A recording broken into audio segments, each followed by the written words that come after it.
Alright, this is going to be my review of the May Melee match, Paris Eternal versus LA Valiant.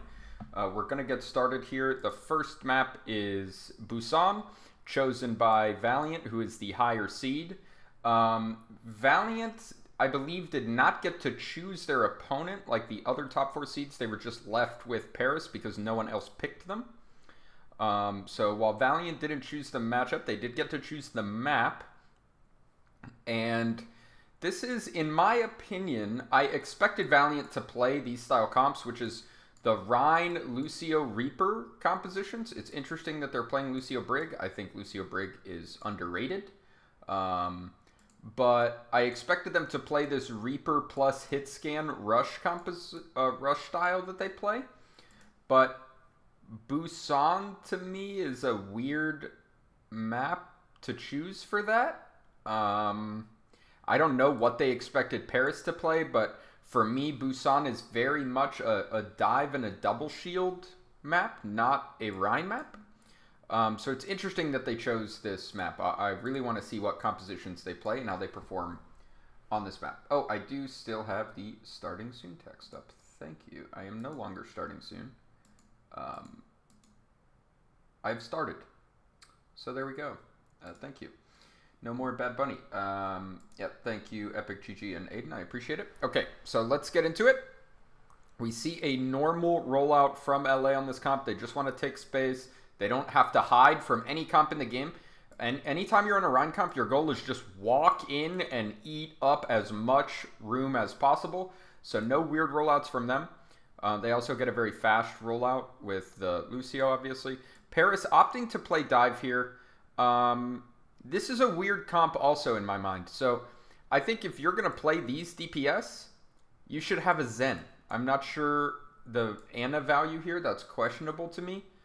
I think if you want to play Ana in dive, the only way you can justify it is playing it with a Sombra instead of this Tracer here. And you use all of these different ultimates to cycle, if this was EMP, and you cycle ultimates, okay? But if you don't have strong ultimates to cycle to win you the fight, I think you just need damage. And your tanks just play to hide a little bit more and not take damage because you have the Zen healing instead of the Ana. And you just win off of your absolutely insane pick potential and your very, very high damage output. This is a weird comp for me. I'm not really a fan. I would much rather see Fielder on Zen because I don't really want to see Soon on Sombra. Keep Soon on Tracer. It's a really good hero for him. So just play the Zen instead. This is a weird comp. I'm not a fan, actually. But they're not able to push in and take space aggressively, obviously, against this Rhine comp. So they want to rotate and kind of play smart with the space that they take. Whereas, again, Valiant can just be a little more direct, a little more aggressive to take space. And instantly a dive to contest the Widowmaker. Not bad at all. You like to see that contestation early. But while that's going on, they aren't able to get the kill on the Widow, and the Lucio Rhine appears to just run on the backline down in alley here. Bad rotation from Paris's backline. Don't push into here. They should just play in this window.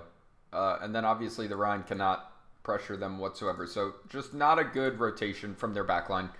And that just lets Valiant take this first fight really comfortably. Hi Dream, how's your day? Thoughts on the Brig Lucio? Does Brig Lucio even have enough sustain for the team? Yes, it definitely does have enough sustain as long as you play really fast and really aggressive. It will definitely work. Oh, I have a G-Force driver. As long as you are very fast and very aggressive, this is enough sustain. You just have to go real zoom fast. And they were able to do that last fight.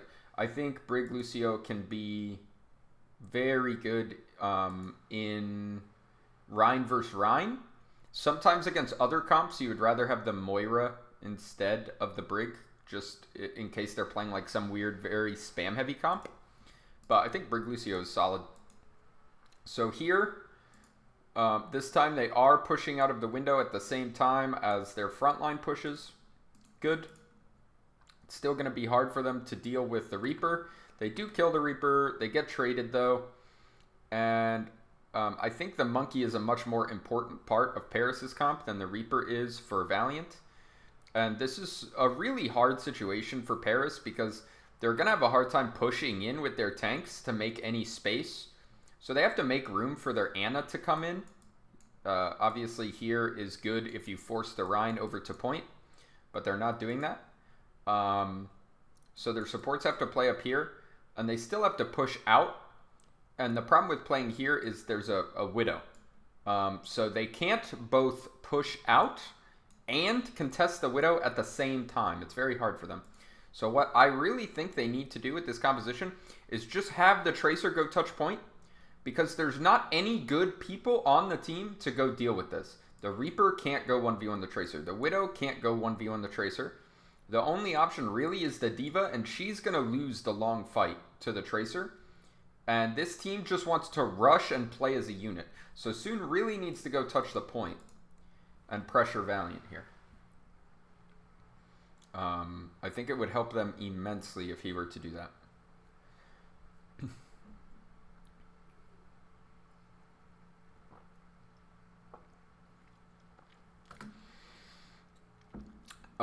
Nico looks like he's trying to touch point, or at least scout where the Widow is. I feel like Tracer's just a much better candidate for that. Soon also posturing on that side, like maybe he will rotate. Let's see. No, it again looks like Nico. That's very questionable to me. He doesn't even have ult, so it's not like he can swap to a tank. Okay, maybe they just wanted Soon to use his pulse as an opening here. They get a sleep on the KSP, which makes the backline a lot safer. Nico does follow up on that sleep with a good kill.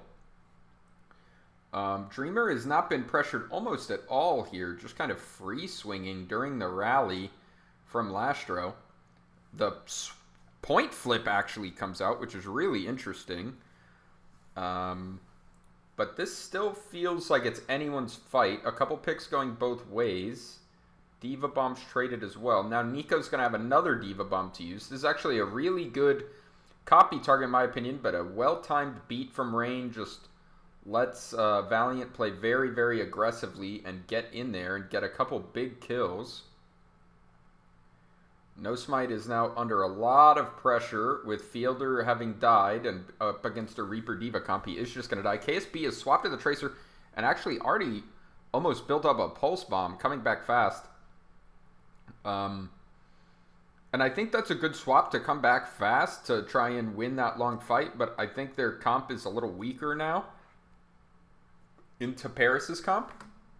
And the reason for that is Soon should be able to win this Tracer 1v1. KSP is actually a pretty good Tracer, so if there wasn't a compositional advantage, it just depends on who's playing better on the day. I think Soon has a better history on it, but KSP is pretty slept on as a Tracer in my opinion.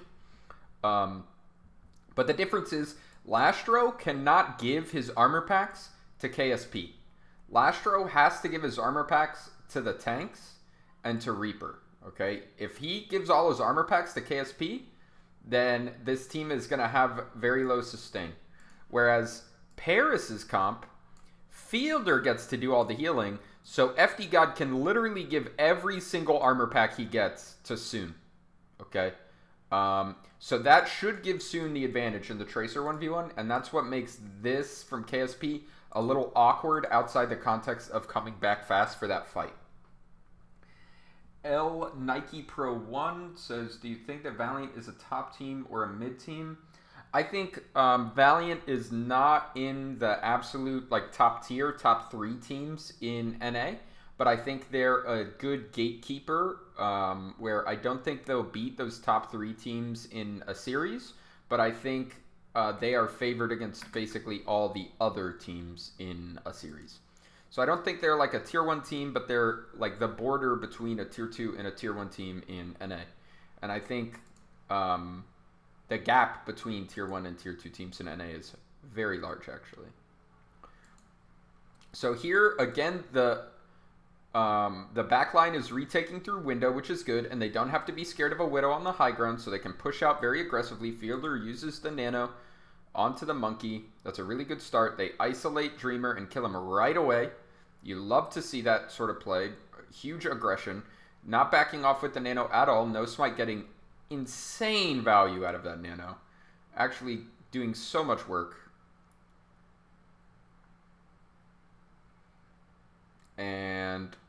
That's a quick flip from Paris, and they have a lot of ults to work with as well. So Valiant, I would love to see some compositional changes here. The Widow might be hard, actually, pushing into this space. I would maybe like to see KSP go McCree here, actually. This is going to be an odd retake here. Soon missing that bomb, which is unfortunate because Valiant would need to use, Lasher would have to use an armor pack to heal up, but instead Valiant just says, we're going to rally early and rush in. This is the exact kind of aggression and fast-paced playstyle you have to play with this composition. They rally, and they don't have any targets to run on. They're not going to be able to make it all the way to the Ana or the Brig. So they're just rallying, playing together, pressuring the tanks, and running onto point. Rain again with a pretty well-timed beat to allow the aggression. And Shax with a huge Blossom gets 2 very important picks. No Smite going down as well. And just the sheer beefiness of the rally plus beat plus Blossom plus Shatter all coming in from Valiant is too much for Paris's comp to sustain through. And the point was actually flipped quite a few times back and forth in this round, which I feel is really interesting. I think Paris could have played a lot better around their Tracer, especially with retakes, forcing point first, having the Tracer touch. But Valiant ends up winning. I think a lot of that has to do with winning the first fight and catching FD God and Fielder in that alleyway on the corner.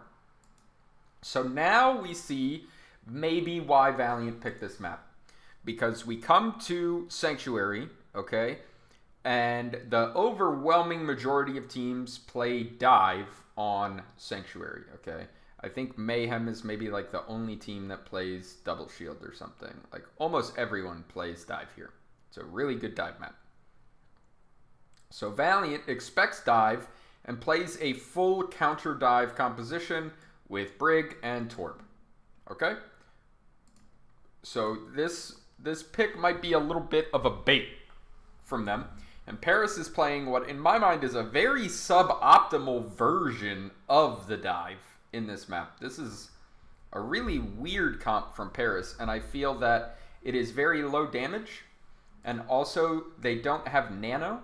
So I think they will have a hard time getting kills against this comp, and I also think they will have a hard time cycling their ultimates against this comp. So I really like how Valiant has arranged this first fight and the position they put themselves in with this map pick and with this comp. The turret gets broken instantly, but the turret's just there to kind of be a distraction against the dive and to make the dive awkward. KSP going down is really big, though, and he kind of gets left behind by his whole team. I'm not really sure what happens here. His whole team is here together. Then all of a sudden, they're all gone, and he's getting shot on both sides by the Tracer and the Sombra. So KSP slow to rotate, and that might signal a lost fight here. I say that, but we have some kills traded back and forth. There's a lot of sustain still here for Valiant. They have both shield tanks as well as the Brig. So they are very beefy, very sustainy. It will be hard to close out kills. Finally, Shax goes down, and Paris actually capped the point somehow in the middle of this. The flip comes out. Now, this fast Coalescence is a really good window for Paris. They also get the beat. That's an incredibly fast beat from FD God. He does decide to invest it. I think it's a good idea to just use it right away. But this is a very long and scrappy fight. KSP has returned on the Tracer and is popping off. The Bongo from Dreamer was already built up. Did McGravy use Flux as well? Yeah, McGravy earned Flux and used it. So extremely long first fight. Both of these comps pretty sustain-oriented, right? Obviously, this comp has a lot of sustain, but with the Moira and the Lucio, this is just so much AoE healing. So both teams living for a long time, investing a lot of ultimates, but in the long run, LA's comp is just stronger when you're playing in open space around the point, and they get much easier ultimate value. Fielder decides to swap to Ana. I like this swap a lot. I think it makes their comp a lot better. I think they still have a difficult matchup into what Valiant is playing, though. Dreamer is kind of in an odd position, though. I want him to um, play in a safer spot on point. This is a wonky EMP. Shaq should not die to this. This is a huge mistake from Shaq's. Anytime you see an EMP starting when you're on Torb, you need to just pop your overload, pop your E. Makes it very hard to dive you, but he does not pop it in response. The EMP does hit him and he dies. It also takes out Rain. So good EMP from Nico, but also really good follow-up from No Smite and Soon to find those very quick kills on the EMP. Now McGravy is just going to get singled out, hacked, and killed. And this is a very fast and efficient retake from Paris using that EMP. Valiant has a comp that can deal with EMP decently well, both with the Brig and the Torb, but they don't make that happen, and they do end up going down. Now, McGravy has decided he does not want to play Sigma into this dive comp. I would not want to play Sigma into this dive comp either. It's very, very easy for this team to abuse Sigma. D.Va is also going to get picked on a little bit, but she can fend for herself a lot better than the Sigma can. LA wants to push in and use their square to hard pressure point to force the other team off of point. That's a classic way to start the fight with this comp. Paris does not hesitate at all, engages with the Nano Monkey instantly. A great reaction. There's a hack onto Rain with very good timing from Nico, which is going to prevent the drone from coming out. And then Shax is going to throw down the Torb ultimate. And this time he does get his cooldowns off in time to counter the dive. No Smite just gets obliterated. And they get the hack onto Rain, but the problem with this composition is, again, it's not very high damage, so you do have to be very in sync and work on killing a target together. But when you don't have that EMP and you're forced to use your hack only on the Baptiste to stop the drone, the D.Va peel is actually very significant, and the Brig armor pack is very significant. It's pretty difficult to get a kill unless you get a purple and a very clean engage onto that target. And of course, D.Va makes both of those things very difficult. So despite them going fast with that nano, having a hack ready to go, which are both very important things in this matchup, Paris still can't overcome the fact that they're on a little bit of a suboptimal comp.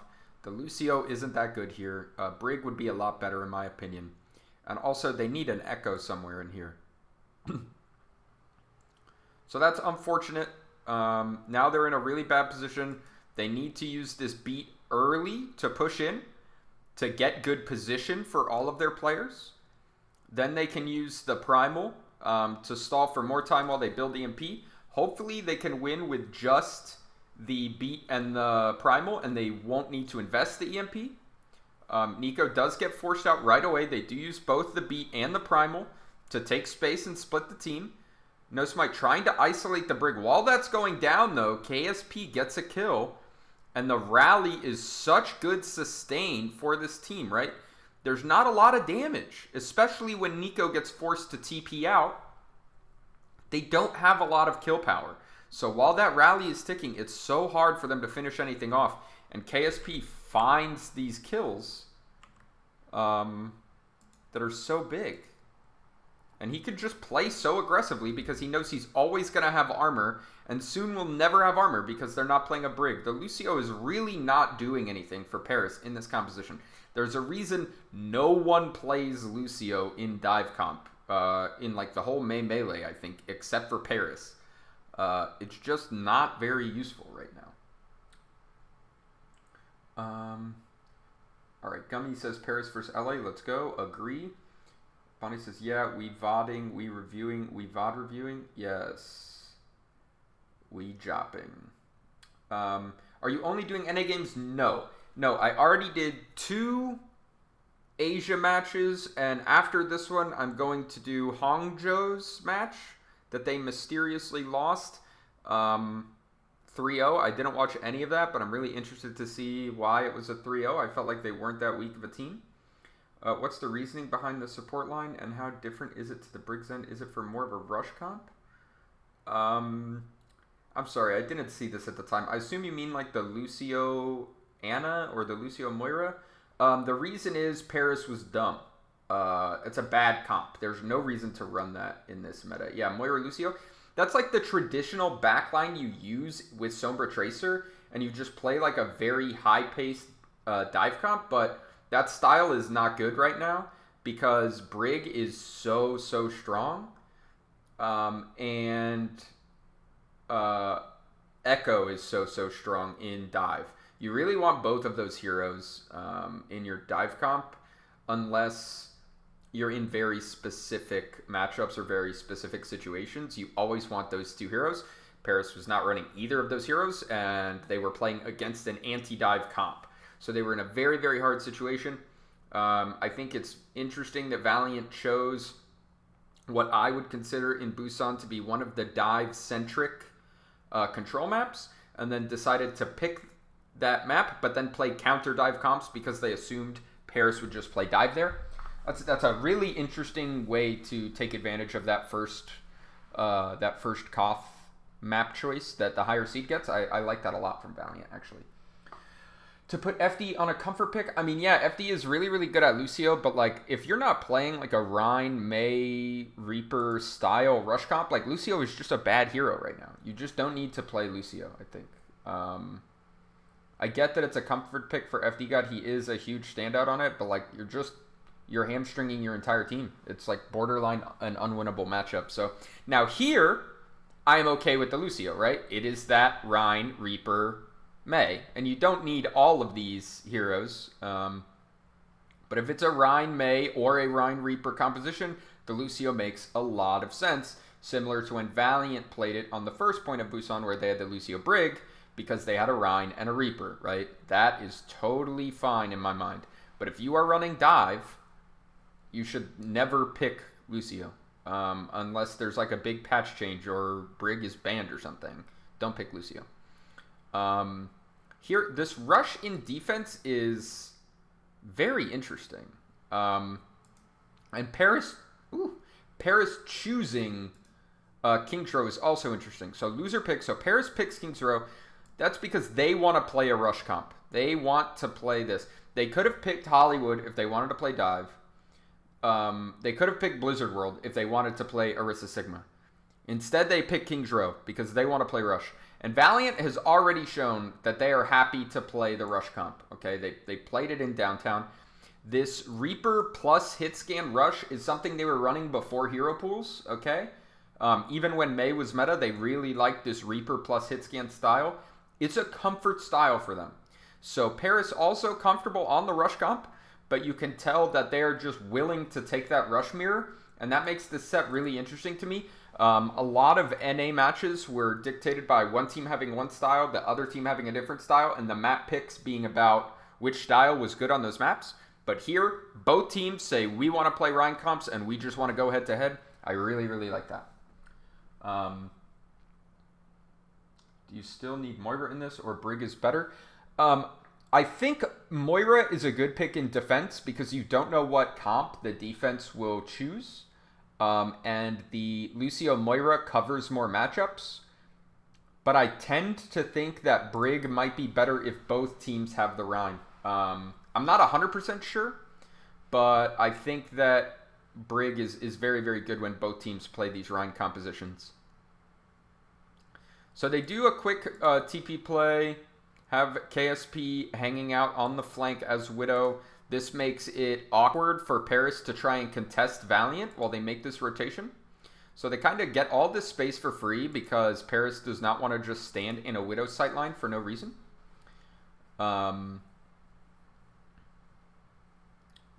Really, actually insane boop there. Wow. Watch this boop on the rush in.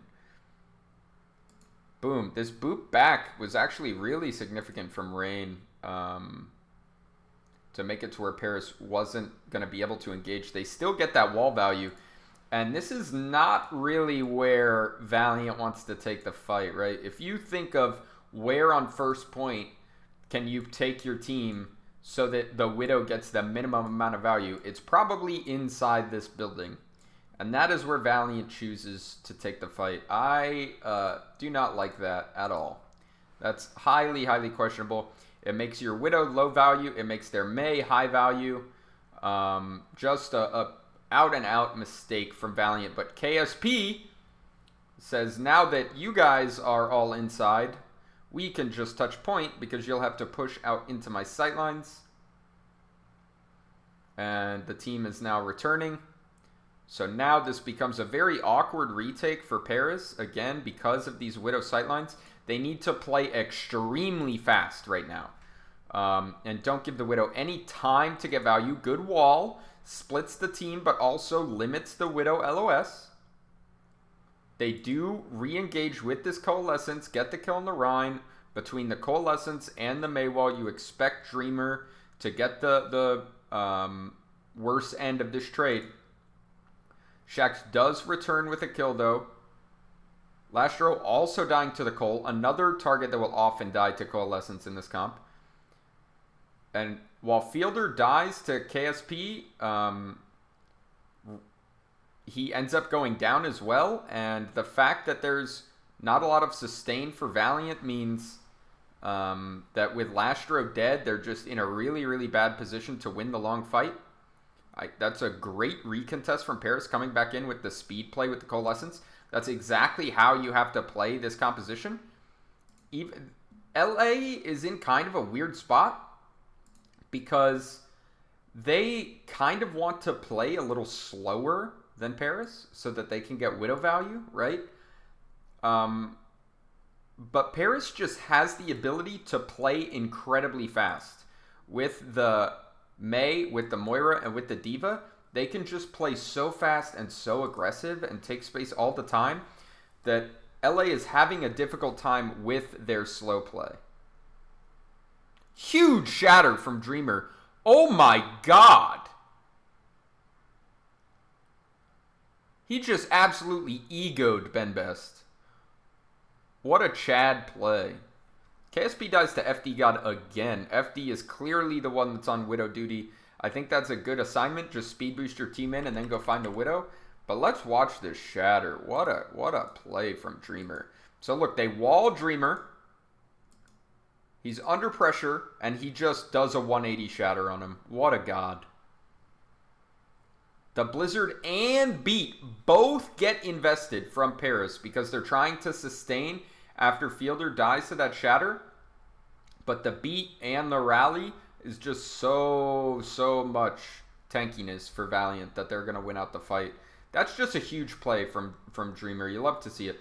So now that they're not on first point with these big sidelines, KSP swaps to Echo. I think Echo Reaper is not a bad comp at all. I think maybe on second point of King's Row, that's one of the points where you definitely think the Mei is higher value than the Reaper.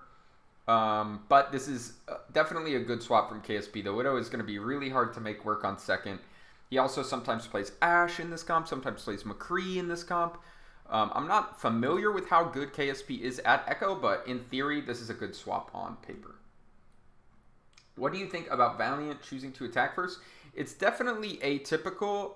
It makes me think that they have something weird that they play in defense, and they don't want Paris to know what it is. And it's kind of goofy. So we'll see how that goes. Do you like the Widow pick with a rush comp? I think it can definitely work on King's Row first point, and I think it's a style that Valiant has shown in the past and they're very comfortable with. So I think it's a good pick for them in this situation. If we were playing on King's Row attack, we would not play this comp. I don't think it makes sense for us. Oh, they also swap off of the Brig onto Ana. Okay, I like this comp a lot now, actually. Good bomb engage. Defensive wall from Nico. Oh my lord, this time it's Ben Best's turn to get an absolutely massive shatter. That's 2 fights in a row largely decided purely by the Rhine 1v1 and one player just out mind gaming the other one. Really, really interesting. Okay, so the high ground retake from LA. This is a great way to deal with the fact that they don't have a Mei to help them in the choke. Very smart. They're just chilling for a second. Shax's TPing in aggressively. to shoot everyone from behind. Again, FD God kind of forced to deal with the DPS. He does look at Shax to try and boop him back. And Soon also shows up to help out. Dreamer tries to go for the cheeky under payload shatter. Does not break through Benbest. Benbest is still holding shield despite his team coalescing. So Benbest really winning the Rhine Mind Games 1v1. Because obviously, when Paris uses this coalescence, they want to play fast. They want to play aggressive. The Rhine wants to start swinging to win this frontline battle. But Benbest knows Dreamer has Shatter, knows he's going to look for the counterplay, and if he shatters everyone and breaks the coalescence, it's just a huge turning point. Benbest plays it smart, holds his shield, knows he has the advantage even if he doesn't swing, and outplays Dreamer. That's actually a huge play from Benbest. He's carried the last 2 fights in my opinion. Shax getting nanoed here is maybe dumb. Benbest does end up getting killed. They use Nano Beat and the Blossom versus just Beat from Paris. So I think LA, that engage was a little sloppy. Just having the Nano Reaper kind of like TP in a really telegraphed way is questionable. And in my mind, they wouldn't have had to use all these ults if they had a more nuanced way of approaching this fight that was just kind of a ham-fisted way to get out of the choke. I mean, at least they get out of the choke. That's great. But now they're down so many ultimates. And Paris is more than willing to hold at the end of this point rather than the beginning of it. Early copy from KSP. They are not slowing down at all. And KSP with an absolute hero play to open up the fight. Big shatter as well. Second shatter from Dreamer to add insult to injury. And despite being really down on ultimates, and Paris even investing a lot of ultimates, the individual play from KSP kind of carries the day there, allowing them to get a pin onto Benbest, and then the shatter afterwards. Let's look at how the actual engage starts, though. That's what's important. Fielder uses Cole actually kind of late, I think. Like, they should be Coling now and running in very aggressively and just steamrolling Dreamer. But KSP, it looks like Benbest even gets booped back into the pin. I'm not sure if that was a set play or just unfortunate coincidence. KSP actually also interrupts the DMAC. That's a huge play. So largely individual effort. A good bomb to kind of disrupt the engagement, but really, that's just Paris not being as fast and as aggressive as they need to be with this comp, and KSP popping off. You don't use the viewer for these? I used it for one of them, but that just took forever, bro. The VOD review took like an extra 45 minutes, it felt like. So I just used the VODs. It's like way, way easier. I don't know. Maybe I'll use the viewer for some of the maps in this, but it's super clunky, I feel like, having to like move around all the time, and how it bugs when you like time skip. You can use hotkeys to set it up like YouTube now. Like jumping forward. Yeah, it just like puts me under the map, or like tells me a player is in some spot they're not in at weird times, but it's still probably worth it. It's still probably worth it. Okay, so now LA has to push in. And actually, Paris has swapped to Ana, which is interesting. With the Reaper, I like Moira a lot with the Reaper, but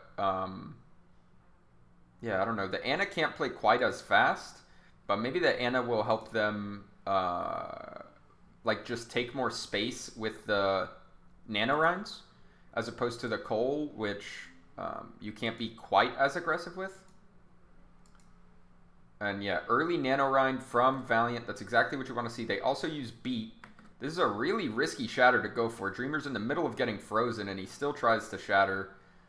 KSP also gets a shatter here. But this really comes down to, like, yeah, it's kind of hard to see how clean this engages.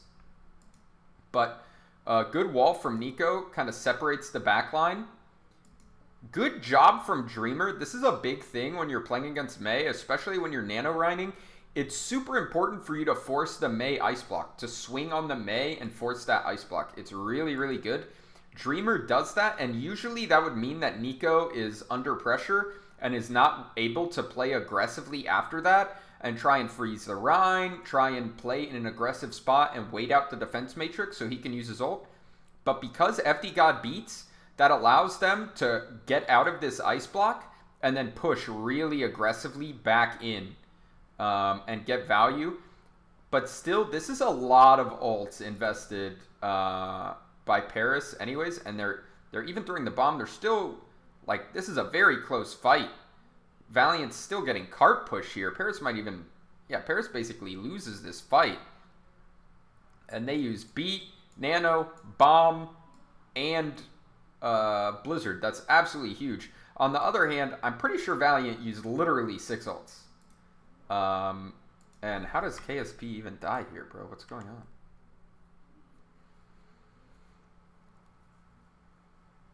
So KSP gets naded, shot once by the Ana. Wow, and FD God just straight up snipes him. So that's purely Fielder and FD God popping off here. And now Valiant invested 6 ults to get the cart around the corner, but they aren't really going to get anything else. This is last fight. They're going to have bomb. They're going to be able to build nano, and maybe in the long fight they can build echo ult. But there's going to be a Blossom, a Shatter, soon to be a nano. Oh, that sleep could have been so big, but instantly woken up. Huge misplay there from Dreamer. I get that he wants to play aggressively on the back of the bomb, but Nico, not only does this wall separate the team, it blocks Gravy's bomb. So Dreamer trying to pin in off the back of this bomb, which even if the bomb makes it in, this is a very questionable pin. It's very punishable. And with the bomb getting blocked, again, absolute hero play from Nico to block that bomb. I don't know how intentional it was to block, but definitely separating the team would have been good Mei value. Maybe a little unfortunate from a Gravy that the bomb doesn't get blocked, but Dreamer kind of soft ints whether the bomb had been blocked or not. That was not a good pin play. Oh. Okay, well, Nico, the God hand giveth and the God hand taketh away. Because he re-peaks this? Oh. Why does he re-peak that? They're just out here spamming a little bit. He's very close to his ultimate. He wants to build Blizzard for this last fight. There's 10 seconds left. He just needs 2 right clicks maybe, and he'll be there. And he re-peaks this. And all of a sudden, Valiant has an opening. Paris still has a lot of ults. Nico can get back quickly. It's winnable for Paris, but this is a big opening for Valiant now. And Benbez shuts it down. Wow. Let's see. Is there a setup onto Dreamer here that allows this? Nope. He just runs right past the corner of the shield, unassisted. Wow. Benbez actually carried this round. That's crazy, man. He got an insane Shatter on second to just straight up solo win a fight, individual play only. He read Dreamer looking for a Shatter play while they were using Cole and didn't take the bait and blocked that and sealed that fight. And then hard outplayed that last fight to clutch as well. And in general was just punishing Dreamer. Dreamer had that one nice Shatter play that opened up first point, and then other than that, this was the Benbez show, man. He was giving Dreamer the business this round. I feel like that's the biggest difference. It's not the composition, it's not the strategy, it's literally Rhine difference. It was the biggest story of that first round, in my opinion. That's crazy. You really do not see that very often. All right, there is a pause, so it makes sense why this VOD is 2.5 hours and disgustingly long. Let me turn the quality up. All right. So let's see. Valiant opting for the Lucio Brig on defense. I think that's fair because they expect Paris to also play a rush comp. Again, I think if you don't know what the enemy is going to play, losing or using this comp can be a little risky. But I think in the Rhine versus Rhine mirror, this is actually pretty strong. I think it's good. And KSP, again, playing the McCree in this comp. That's something that they've done a lot in the past. Not so far this series, but I think on first point, it's very, very good. About 45 seconds. Okay, yeah. Again, Paris just trying to play the most alpha, the fastest version of Rush Comp. No S key, only W, which I think is a good way to play this point. We'll see if Valiant can kind of get away with their comp that wants to play a little slower. Paris just posturing around the statue. Valiant not wanting to push in because the statue area is where the Mei can get value. Where out in the open on point, the Mei is a lot less valuable. Here comes the engage. Let's see this wall. Not an extremely strong wall here, I'll be honest with you. And soon TP doesn't do anything. Okay, I'm going to be honest. In this matchup, I think they actually should play Ana. I think the Ana will be way better. Way better. Like, let's look at this. Let's look at this. Watch this wall. So this wall is, like, not insane. It's, like, it's okay, right? It, like, tries to wall off between the car. Dreamer has just made it around. But the important part is you know they're on Lucio Brig, right? So that means every time you wall, every time you use wall, this Brig has to run around the wall. Every single time. The Brig is going to try and run around the wall to deal with, like, to give some sort of peel to help the Rhine. That's a free nade and a dead Brig every fight. They should play Ana into this comp, for sure. Because the Brig is just under so much pressure every time she has to walk around a wall. I think it's a lot better. So I think play Ana. And yeah, Chris says I'd want Ana and McCree. Yeah, I think if you swap to Ana, you probably don't want to keep the Reaper. So playing McCree is fine. I think on first point, you might even be able to get away with playing Ashe. But if they're playing the McCree themselves, it might be awkward to play here because the McCree can flank in so many spots and try and tap you real quick. So the McCree Ana is probably the safest bet here. But I really think they should just play Ana and look for nades like around walls when the enemy team has to run around the wall to try and peel. Oof. Yeah, and soon not getting any value in the Reaper TPs either. You hate to see it. Again, Valiant looking to play in the open space. This time Paris decides to rotate through Hotel. Oh, but Bembesh just gets demolished. What happens? Oh, he just gets deleted. He doesn't even get bashed. His health just isn't there anymore. Who does all that damage? Let me see who gets all the ult charge here. All right, so we got Gravy at 45. Shax at 41 and KSP at 84. Let's see. It's actually the tanks. I think Dreamer and McGravy are the ones that delete the Rhine there. That's really interesting. So now all of a sudden, Paris feeling like, hey, what do we do when we try and engage in the open on point? Our wall isn't that good. When we try and flip the map on them, they just kill our Rhine instantly. They get a lot of pressure onto Shax. They don't explode out of Hotel, but KSP is behind them, doinking them in the head. Okay, and Hanbin is able to deal with it. That's really good. Valiant taking the right approach, saying, okay, their Diva went to deal with our McCree, and this is what they do all the time when they play this comp. They bait you into sending someone on the McCree, and then they run into your whole freaking team. All right? That's like their standard thing they do with this composition all the time. Now, KSP died. He needs to not die because Hanbin has already made it back to be able to help the team. But with the Shatter coming out from Dreamer, that's a lot of fight momentum. Blizzard and Beat get traded. Dreamer trying so hard to save Shax. McGravy, why is McGravy using Bomb there? What the fuck? That was a throw, bro. That was a huge throw. But Paris wins off the strength of Beat Blizzard here, realistically, and LA not getting a clean enough kill, but really just a good Blizzard from Nico kind of wins the day. Oh, Dreamer just soft feeding. Oh, he tries to push into retake and gets walled, but it's not a good retake timing. The rest of his team is not pushing out aggressively. He doesn't have DeLucio with him, so he's just kind of standing around with a Reaper. The two heroes that need Lucio the most have no Lucio, just get walled and killed. This is a very sloppy retake from Valiant. I don't like this at all.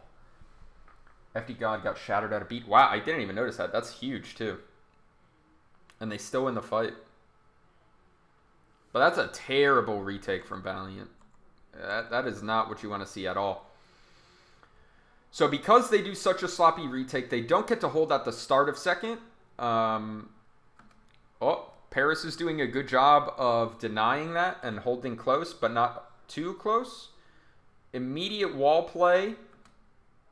The sleep gets missed. Shax does get value with a solo TP into the backline. That really shouldn't be the case with a Reaper here.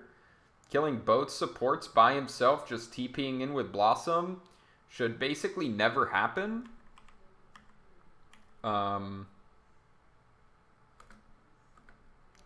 FD God gets split from the Ana and can't boop the Reaper to save himself. Fielder also misses the sleep at the same time. So very, very unfortunate. Shax gets way more value than he should there. That's a big misplay by Paris Eternal's backline in my mind. They are on the Ana and McCree now, though, which I think is a much better composition in this matchup. Huge shatter again from Ben Best. And they bomb and they blizzard. Maybe when they saw how fat that shatter was, both of those other ultimates didn't have to be invested. But you really want to start snowballing things. The problem is they basically only have support ults to work with here at the end of the point. And does Dreamer get good shatter value? They do shatter onto Soon. Soon goes down, but Dreamer just gets absolutely evaporated. Bomb to stall from Gravy. Return shatter from Ben Best. And really, that was just Dreamer over pushing it, man. That was not a bad shatter play to open the fight. But on Rein, you have to value your life so much in this comp, and I feel like Dreamer is not respecting the fact that he's just gonna get deleted. Like, he gets walled off from the team. He doesn't get the beat. He dies before the beat. There's no nano for him. There's no drone. Like, they're on a Lucio Brig comp. So I get that he wants to play aggressive, but he needs to time his aggression very well. Otherwise, his team is just going to fall apart without him. The Lucio Brig comp literally cannot function once the Rhine dies. Like, obviously, the Lucio Ana comp also doesn't want their Rhine to die. They prefer their Rhine to be alive, but it just literally stops functioning. You cannot clutch as LA Valiant's comp without your Rhine. It's so, so hard. Now Paris is in a really good position. I love the speed high noon play to force Valiant to give up all the space. It damages their Rhine shield, forces them to give up all the space. Now they have to push into Nico, who has the Blizzard. But KSP! Why was Hanbin not peeling? For who? Are you talking about? I was talking about Dreamer getting deleted. You mean when the Reaper TP happened into the backline? That's not Reaper's job. That's not Reaper's job. That's the Lucio's job.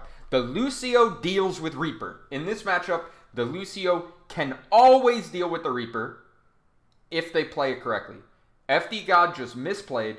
I don't know if they didn't see the Shax TP starting because it happened right as Nico put the wall down. So maybe they didn't see Shax TPing. But against a Reaper comp, the Lucio should always be ready to boop the Reaper away. And if you boop the Reaper away and you're even on just passive speed for your Ana, that Reaper is getting no fucking value, bro. That is not Hanbin's job at all. Hanbin needs to be pressuring aggressively with D.Va. In this comp, D.Va should almost never be peeling. Now, if Reaper, blossoms in the middle of a team fight, obviously the D.Va can defense matrix it, but yeah, in general, the D.Va wants to play aggressive with the defense matrix, not defensively. She wants to go up and eat heals so you can kill people. So KSP with like a weird lag play or something, like as the wall's going up, Nico just gets headshot. But that's just an individual hero play from KSP. And the Widow is really good, actually, here on third point. It's super hard for Paris to contest. So they decide, okay, we can't play a hit scan into the Widow on this point. We want to play the Reaper. I think it's not a bad swap. This is where it's a little awkward for Paris because, like I said, they really want Hanbin to play aggressively, but they need someone to deal with KSP.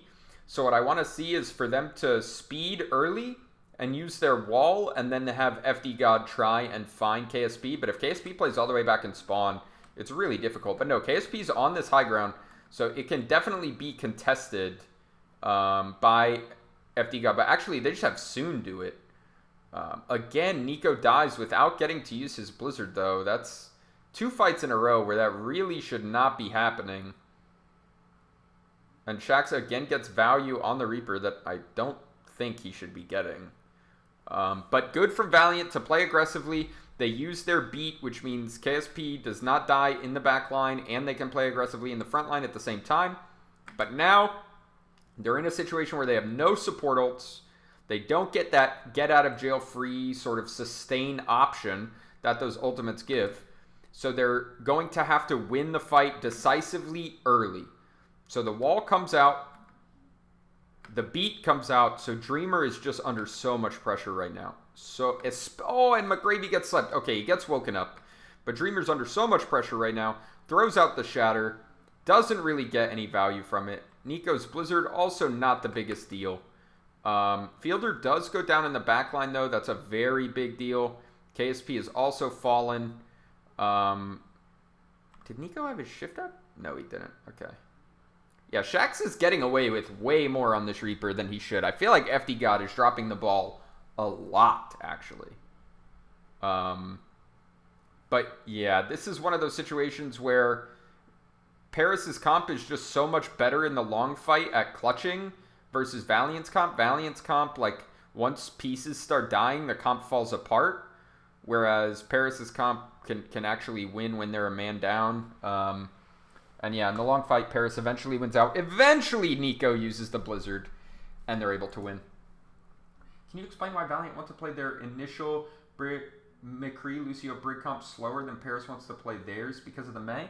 Yeah, because the Mei Reaper wants to go really fast and kill you really, really quickly and just hard engage. Whereas Valiant's comp, what they want to do is they want to force you to have a hard time dealing with their hit scan with KSP playing an off angle. And if you rush really fast, KSP is just picking off targets and living the whole time. So that's the idea of why Paris has to play faster. But it's a little awkward for Valiant because they have the hit scan, but then they also have Lucio Brig. And Lucio Brig doesn't really want to play slow. So it's a little awkward for them when Paris plays this very, very fast composition. I think on third, when KSP can play Widow, is when the composition is at its best because it's so important that you contest the Widow, but you're just gonna have a hard time doing it in general. And I feel like this should have been much easier for Paris. I feel like FD God was just not checking Shax at all the way he's supposed to. So I am actually going to pull up the replay viewer now just so we can watch from FD God's POV in some of these fights. I'm assuming Valiant's going to keep playing this. They played this comp a lot, at least in scrims when none of these heroes are banned. They really like this comp. So we'll see. But yeah, my impression is if we go back and watch FD God's POV, he's going to be dropping a lot of the checks that he's supposed to make onto Shax. So let me turn off my display capture really quick so I can load up the replay viewer. Doesn't work well with their WinCon.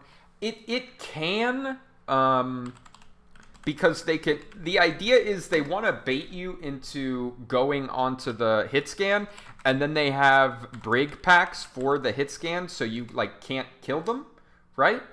So that's kind of the idea, but it can just be awkward or be played around if you're not just like very, very, very good at it.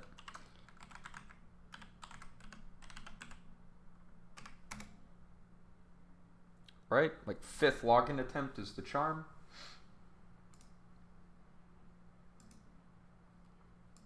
All right. This thing takes so long to load up, actually.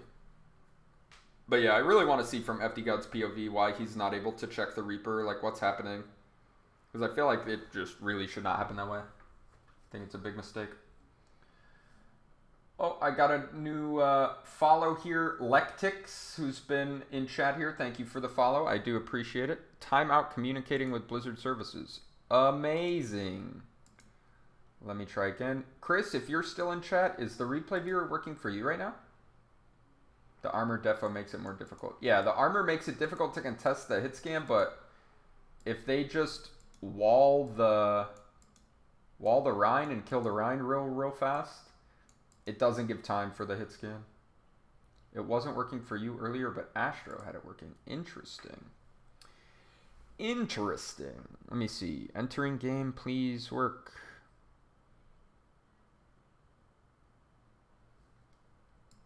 Nope, unexpected server error. All right, I'm going to try one more time, guys, and if not, we'll just keep going with the YouTube VOD. I'll try it again for the next set as well, but yeah, I really want to see what FD God is looking at in these fights because, like, against this Reaper hit scan comp, literally all he needs to do is look at the Reaper. That he has no other job he has to worry about.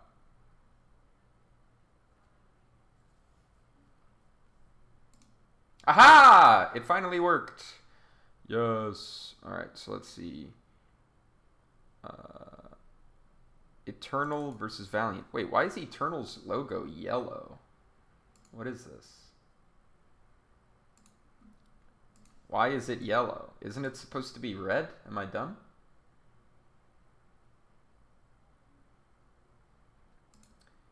Don't know. Okay, so he just went through King's Road. Let's go to Hanamura. So Paris wins their map pick, map 2. Valiant decides they want to pick Hanamura. And Eternal picks the defense first. So again, we're seeing amongst the 2 CP maps, we have Hanamura, we have Volskaya, and what's the other one? Anubis. So for me, in Hanamura, you want to play Rhine. In Volskaya, you want to play Dive. And in Anubis, you want to play nothing. Everything sucks. Anubis is a shit map. So, again, we see teams opting to pick the Rhine map. Both teams want to play the Rhine style, so they're just gentlemen's agreeing. Let's do the Rhine mirror. Let's pick the Rhine maps. So no issues there. In defense, Eternal playing... I don't know if I like the Reaper here. I don't think the Reaper is needed in defense. I feel like you can play McCree or Ashe here and it's a lot better. I feel like this has always been a point where playing like a Mei hit scan comp is super good. The Reaper is a little weird for me, to be honest. Maybe they're worried about like their hit scan being able to deal with KSP playing hit scan, but I feel like if you just hold choke with the Mei wall and have a hit scan, you'll be in pretty good shape. Obviously, Valiant continuing to play the same comp. This is a map where the Mei gets a lot of value, though, in the rush. This is a map where maybe skipping the Mei is a little bit more punishing than on other maps. Okay, let me see. Let me look at these keybinds that he was talking about here.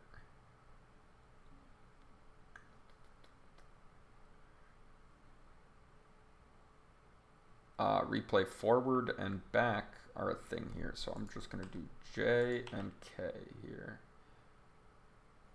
Is pause play in here, Chris? I don't see it. You can find pause somewhere. Are you sure, brother?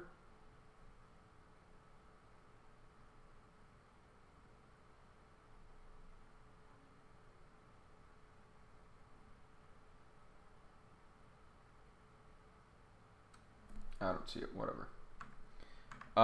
It's not a big deal. But yep, J and K working. I dig it. All right. Oh, maybe a little too fast there. So the goal here for Eternal is to get that May wall value in the choke, obviously, right? That's the goal. The question is, what is Valiant going to do to deal with it?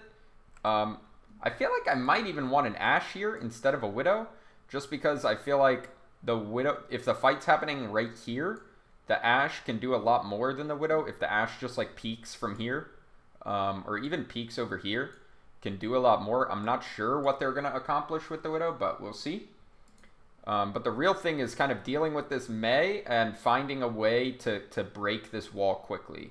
So really, is Shaxx TPing in? I hope he's not. I really hope he's not TPing in. And he has TP'd in. I don't really like that. I feel like the only way this will work is if there's a misplay on behalf of the Eternal. And it looks like there is not a misplay.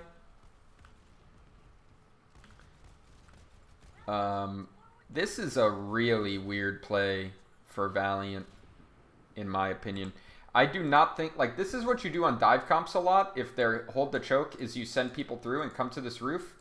But this Rein and Brig can't do that. Yes, everyone else on your team can, but these two cannot. Okay? So if you want to get through choke with the Rein, I think you need your Reaper to be there to break the wall, right? You're just going to get hard rolled by the wall value every time if you don't break that wall quickly. Reaper is the key to doing that. I want Reaper to play here and break the wall so that, like, all they have to do is bait out the wall, right? That's literally it. If they can bait the wall and survive, they can push in right after, and it's a literal free win. But instead, they go for, like, this weird cheese rotation that dive comps do. I really don't like it. Okay, again, they go for the same play. This time they do get the wall out. That's really good. So now they have a chance to go in and play really aggressive. Fielder has already used the nade, and it doesn't have any aggressive qualities to it. It's purely defensive. I also want to see what KSP's angle is here. See, this thing is so buggy sometimes, bro. So he goes in aggressively with a late grapple. Almost nano online. So this is just insanely scrappy right here. The nano comes out a second too late for this to be a clean fight win. And Dreamer getting kited a little bit here.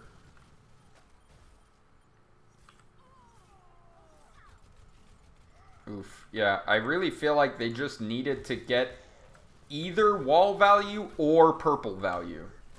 That's how Eternal's comp works, right? And they don't get value out of either of those cooldowns. I feel like this wall did not need to be baited. Yeah, that's a bad wall from Miko. He got hard baited. This Rein doesn't even have Lucio speed, bro. He gets hard baited, and then they use nade. Why did they use nade right there?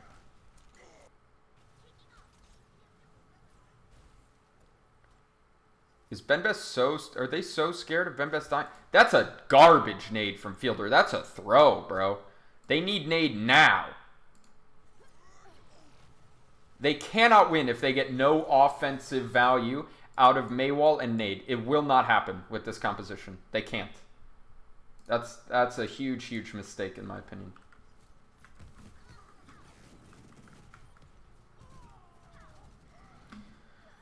Oh, interesting pin there by Benbest. Paris might have time to recontest here. Yeah, they will have time to go for a recontest fight. 2 ticks given up. Benbest coming to point. Okay. There's some trading going over here, trying to keep KSP alive. Fielder's already dead. Because... Wait, what was FD God doing? Let's this is a perfect example. FD God has beat. So he touches point early. I remember seeing that, right? He's about to touch, I think. Or no, he's helping the Rein. He speeds the Rein. And he's just like shooting a Rein, bro. All he needs to do is find where the Reaper is. That's literally his only job, and he's just not doing it. I don't... He saw the Reaper on point, And all he has to do is permanently mark the Reaper and make sure he doesn't kill Anna. And he just instantly kills the Anna. Ugh. Not good. Not good. Oh, well. KSP takes the wide peek on Widow. Gets an insta-kill on Tassoon. That's a ton of room made here. The beat from FD lets them get aggressive. They throw the Blizzard. As long as they kill the other tank, there should be a dub. They do get a tick. So that is significant. Valiant does get a tick from that. And 2 important ults thrown in from Eternal. But this is a point where grinding out the long fight is going to be really hard for Valiant unless KSP can continually get multiple picks on the Widow. Okay, so they go for a quick rotation. Nico instantly drops in walls, and they just get destroyed by the Nano Rhine. Very well played from Paris, playing around their win conditions, only needing... Oh, no, they used Blossom as well? Wait, when did Soon use Blossom? What?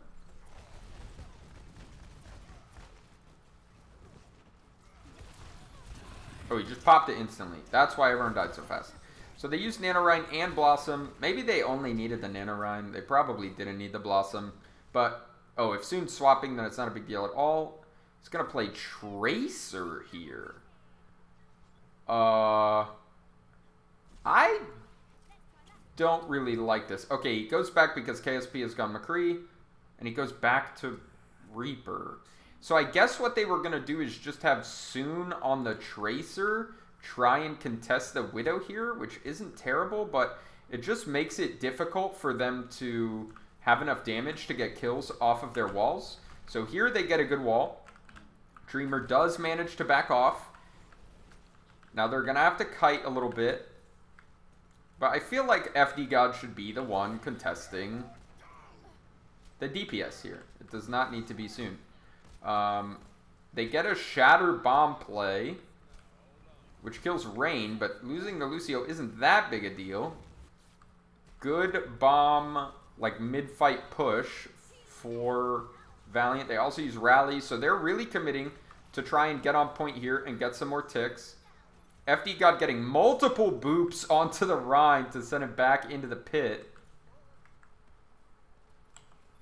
But again, what's happening to Fielder, bro? He's zoned off. Yeah, he's just in a bad position and he needs help. But, like, look at this. He's making plays. I don't know why he woke KSP up. That was actually kind of a throw. But, like, FD God is just not anywhere near concerned as much as he should be with keeping Anna alive. That was a very good beat timing, though. And then that boop down onto the Rhine was super high value. But without the Anna sustain, this is still going to be hard. They kill the Brig. That's huge. They kill the Diva. This should be... the Anna's back alive. They're going to stabilize here. But this was so scary for Eternal. This was so losable. And I really feel like... Oh, no. This is still losable. Oh, no. Fat Shatter. Really well played. Ben Best. Still, the Rhine difference is the biggest thing between these teams right now. But I really feel like FD God has his priorities messed up in this matchup. I think he really needs to play more to keep Fielder alive. Yeah, the McCree drops on him.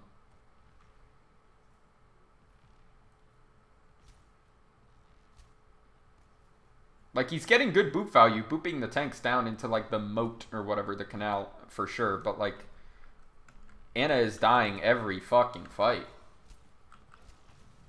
Here's the play. Uh-oh. Okay, they get the wall baited. Holy shit. I guess Dreamer gives you one of these a map.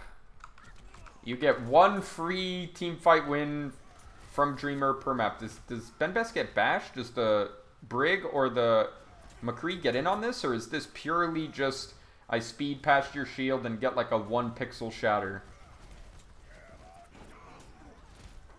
Yeah, I think... I actually can't tell. Let me try it. Let's back it up one more time. Let's watch it from Ben Best POV.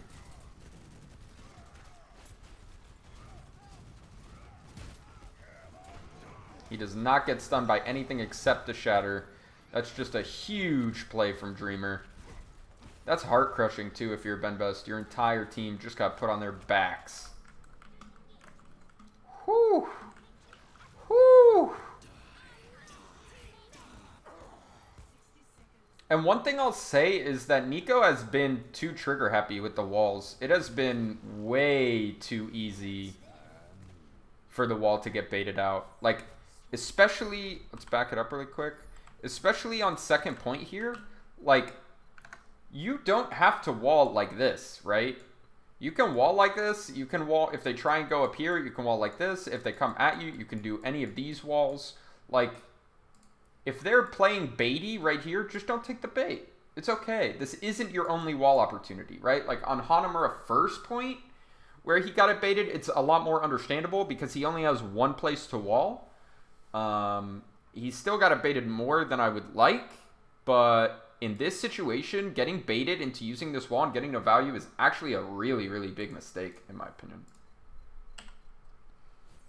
Saw your tweet about Dante's Tracer, and I agree about him being underrated. The other day, I argued he's top 3 or 5, and people said I was crazy.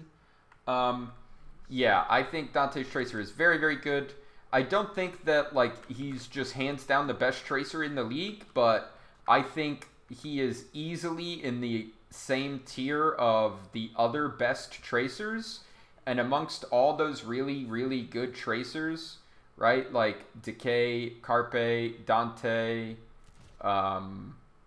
Striker, if Striker starts playing Tracer again, it really comes down to who plays better on the day and which team is like giving them more, Yaki, which team is giving them the most resources, right? I really don't think it's a question of one just being clearly better than the rest. Okay. Let's see. SBB. I don't know if SBB is still in that conversation or not. I'm going to be honest with you. I don't know if he's still tier 1. I haven't watched his Tracer directly enough, but it's been a while, bro. He can't get playtime in these Rhine Rush comps. When would he? If they're going to play Dreamer in Rhine comps, they're not going to play Gig at all.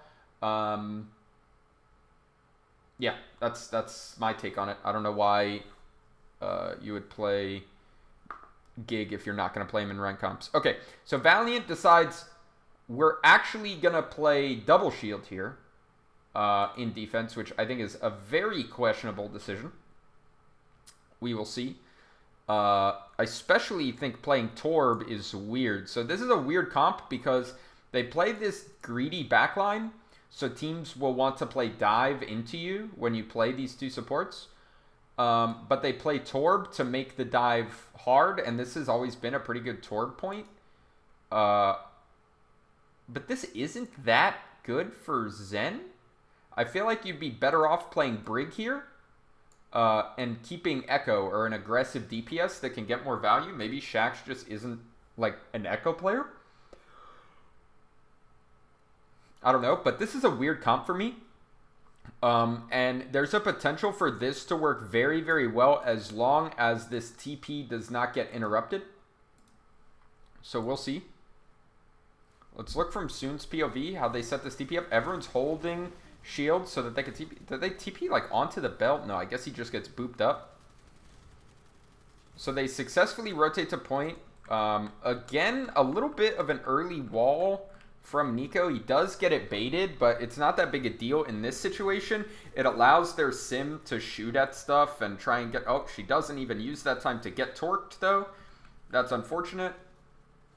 But it's very hard now for Valiant to feel like they can aggressively push into the point and take space, right? It's so hard. They just have to play a bunch of wide angles and spam inside of the point, but they have a very limited amount of time to do so. They do kill Ben Best, which is like super important. Obviously, they end up killing both tanks, but 2.5 ticks just taken instantly is really rough for Valiant. The good news for them is that Eternal was not able to build up a lot of ultimates here, but let's see what leads to this. They get a good Discord onto Ben Best. He's chilling a little bit. He's just kind of vibing here. He's blocking the Shaz damage. They get a second wall, but the Discord plus Dynamite and then Shaxx running in really aggressively is what does it. I think maybe the only thing they could have done better there was have Hanbin be the one watching the off angle. Usually you don't need your Rein doing that. That can be something the Sigma can do. And that way Rein can focus more on killing that main target, where Sigma is not as good at killing the front target, right? So I would have liked to see Hanbin watch the Torb off angle as opposed to having Benbest do it, but I'm not sure that turns how the fight is going to play out. Alright, let's see if they go for the same TP positioning. They do. It does not get interrupted whatsoever. They again use an early wall. Now, when there's only one tick to go, this early wall is really strong. And the Coalescence is also very strong. They get off of point largely when this Bob and this Torbolt come out, which is a smart play from them. The question is, can they get back onto the point? What? Did Nico just get split? Did he get left behind? He's nowhere near anything. Did he die? Did I miss him dying in their initial engage? Oh no, I think I jumped backwards in time, or forwards in time instead of backwards. So he TP's in, gets rocked, puts down the wall. Good Bob from KSP on point. Nico goes to push KSP. Now he's stuck by himself, uses his ice block. The whole team is zoned from point by the Torbolt, and then he dies. McGravy also throws down Flux. I don't know, maybe... Yeah, Hanbin's now on the Diva. That's a pretty good adaptation, I think, but I think maybe he's not shutting down these flanks the way he should. Nico's coming back on Mei. Does not have the TP to cross the point. He's going to have a hard time getting there. He gets beat, but it's not really going to do anything for him here. He just pushes in and feeds. Nico not having a great round here, in my opinion. Decent trance timing. I really want to see Valiant be a lot more aggressive on this trance, though. They're not getting almost any trance value. And Soon is just so torqued. Okay, they do kill Fielder and Bembes, so that's a GG on this fight. All of a sudden, only 1 minute left for Eternal. They have some big ultimates, but they've been having trouble sustaining on point long enough. You would think that the Blizzard will do enough for them. I really want to see Valiant actually, like, interrupt the TP here or disrupt the TP in a better way, because so far they haven't really been able to do that at all. Let's see. So they use the TP, they come to point. Again, the insta-wall from Nico. Again, Shaxx already on the off angle. KSP already on the off angle. Throws Bob up to point. I think Bob is booped off of point, which is so important. Absolute last second contest from Dreamer. And the Torbolt comes out as well with the Flux. Is this actually going to be a full hold?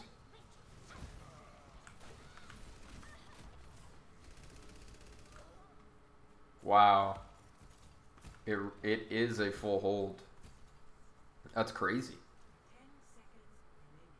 Yeah, I mean, I feel like Eternal does some weird stuff here in this round. Like, Nico always instant walling this. I think maybe you can get better wall value. Also, once you get 2 ticks, is Moira really the best pick? Isn't a BAP better to have drones so you can just stay alive forever on point? Wow, no, they actually come back and clutch this. Are you serious? Paris comes back on fast heroes and literally wins this fucking fight. How does Valiant throw this? How is this actually possible? So they use Square. Let's actually figure out what happens. They use Square early. They're spamming in. Benbest gets the touch on ball. Soon's here on Tracer as well. Okay, they have a beat. That's a big tool. So they have the beat. They play very, very aggressively with their beat. Nico ends up dying. Hanbin almost loses mech, but gets a huge self-destruct, which splits the team and basically kills both tanks. So that self-destruct, the beat and the self-destruct are absolutely huge here. Was Valiant's positioning just like total ass? Yeah. This is so weird.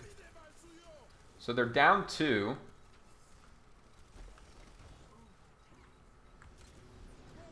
But I don't like this positioning at all.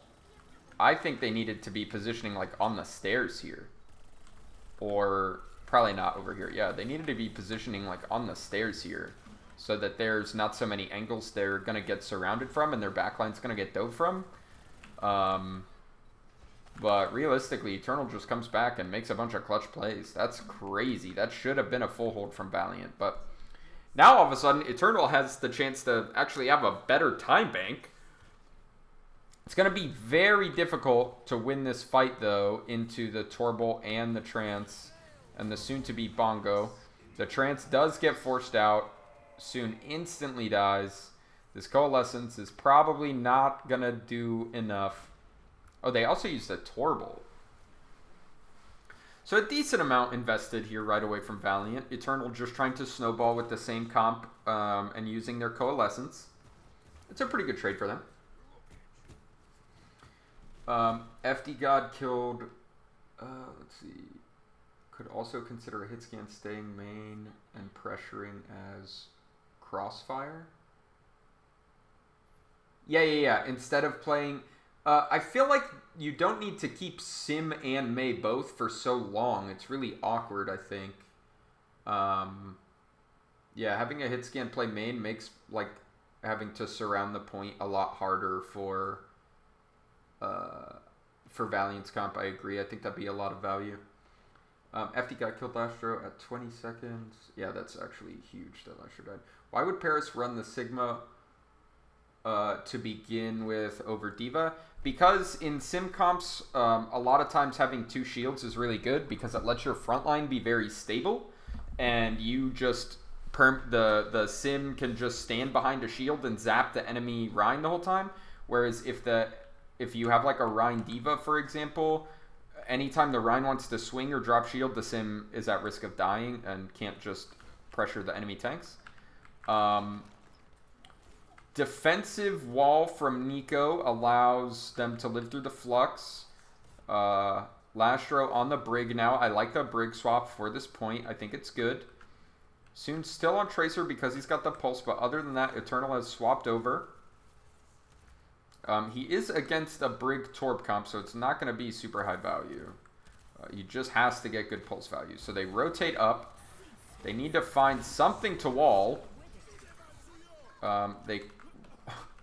They wall off Dreamer here, and he just unfortunately gets destroyed. FD God somehow dies to McGravy.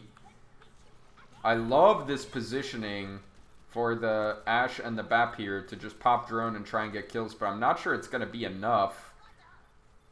I can't believe the beat and the pulse alone were enough value here.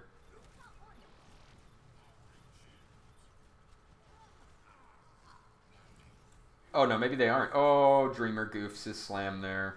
You hate to see it. Bemba should already be dead. All right, he dies anyways. McGravy's going to live through this bomb. They do end up stabilizing, so I really want to see Soon play a hit scan here. I don't think Tracer is the play in this scenario at all. I would love to see Ashe or Widow. I would love to see either of those, but I don't think we're going to get it. Only 30 seconds left. The push in. So this is what's so awkward about playing Rhine versus the double shield here, in my opinion, is usually when you play double shield, you're going to have your Orisa here, you're going to have your Sigma here, and you want to push the Sigma, okay? Because pushing up and going the Orisa is like so awkward, but it's so easy to punish this Sigma, and even if you don't kill him, just making him give up the space is easy, and it's not easy space for him to then go retake, right? But if you push up here, and you use a bunch of cooldowns, you force the Orisa to drop, and then you drop point, they're just going to walk up the stairs and take this space again, right? And the whole time their Sigma has not left this high ground. So I like pushing this first, but the problem is, with this comp, when you have the Tracer, controlling this isn't that good in the attack. So it just ends up being awkward where you don't want to let them control it, so you want to invest resources here, but you don't really get that much out of this other than they can't have it. So it kind of is a little bit awkward, I think. Could be better for sure.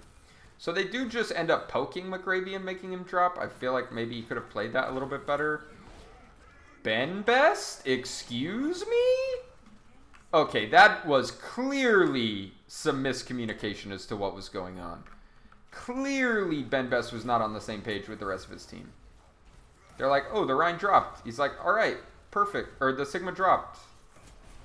Like, okay, we're spamming. All right, the Sigma dropped. Perfect. Let's get ready to rush. Go, go, go. Team? Team?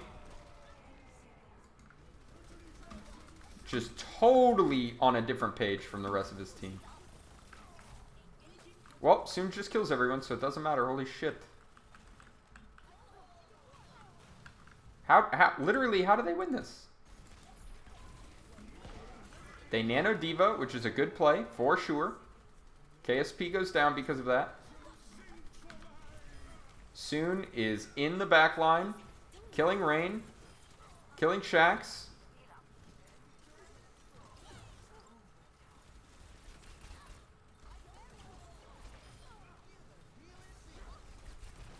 Wow.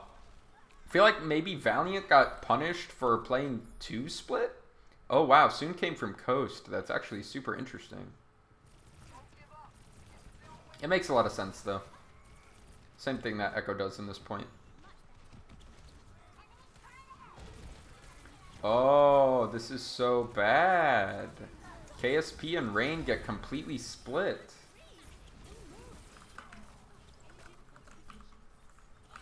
So it feels like they got punished for having 3 different groups. Having this group, the Sigma basically, and then this group. And then this group got split after they kill Ben Best. The Sigma ends up kind of by himself. And this group also gets split when they get jumped on. So it feels like all 3 of them get aggressed on at the same time, roughly. Which is well played from Paris. You want to push all of them together. But I feel like they... Except for this group, when they initially kill Rhine, and then when they try and make plays after, it's bad. But the Sigma and then the backline here, I think both respond poorly to the pressure and don't kite correctly the way they should. There's still technically a chance here for Valiant to pull this out, but I feel like it's not happening. And it's not.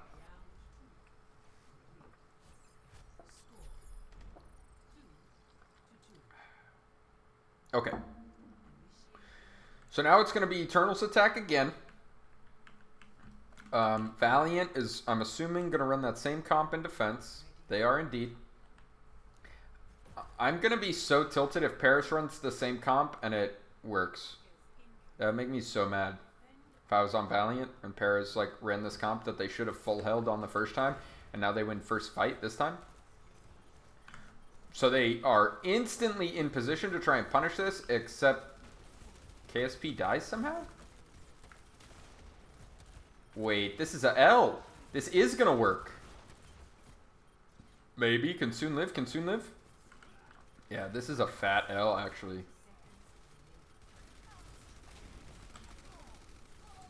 Wow. That shouldn't happen. There's no way that should happen.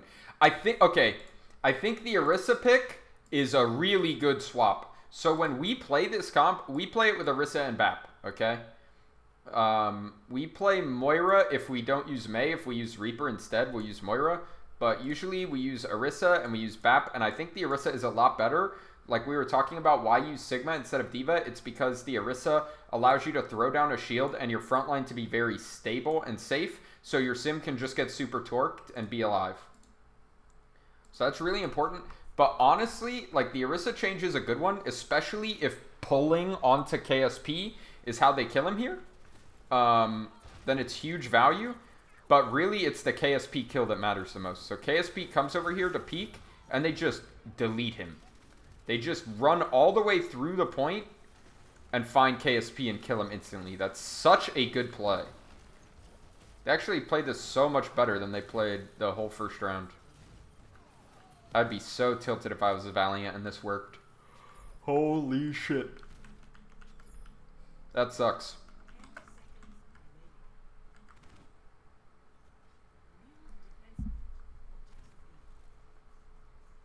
Okay, so they're pushing top now. They really need to snowball. They have to get that top control. Again, this time there's no Diva to go on the high ground. That's really good. But they decide to just hard pressure the Sigma, which you really like to see, especially when using that Coalescence. Just run on a tank.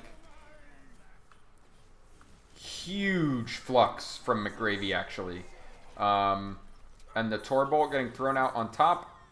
Blizzard is not going to get a ton of value. It splits the team a little bit. But, yeah, well sustained from Valiant. And them being able to spread this point lets them win this fight and prevent the snowball. But they're still in a really rough position now. Going into this. It is not at all easy or guaranteed to cap this point in the first 2 minutes. This time, Eternal decides to go full rush comp. They don't play the Ana Reaper. Instead, they're playing Moira Reaper. They want to be even more aggressive. Maybe they feel like they were getting baited in choke and they don't even want to fight in the choke. They want to go past it. So let's see. Soon's hiding behind them. So they definitely are just going to try and go super fast. Just crazy fast here. Just vibing. And as soon as the other team sends people through, they say, screw you, and they speed in. They kill KSP instantly. They kill Dreamer instantly. Fielder gets back safely. Shax is going to die. Great play from Eternal. That's the kind of high-tempo play you want to use in these rush comps, especially against this Reaper plus hit scan style that Valiant plays. Valiant has decided to get off of the hit scan play Echo instead because KSP is sick of getting bullied. Soon under a little pressure here. Not great wall value, but not terrible either. Cole can be huge here. They're too split though. And this is not what you want to see out of Paris. So Soon getting very aggressive, taking a Reaper 1v1 behind the enemy team, has to shift back to his team, and all of a sudden, you feel like you're not trying to play high tempo anymore, and the other team has tempo control. What I would have loved for them to do is as soon shift end, actually just instantly speed into the enemy team. But instead, they're still walking backwards. They're still backing up. And they end up getting a wall, but they end up getting super split.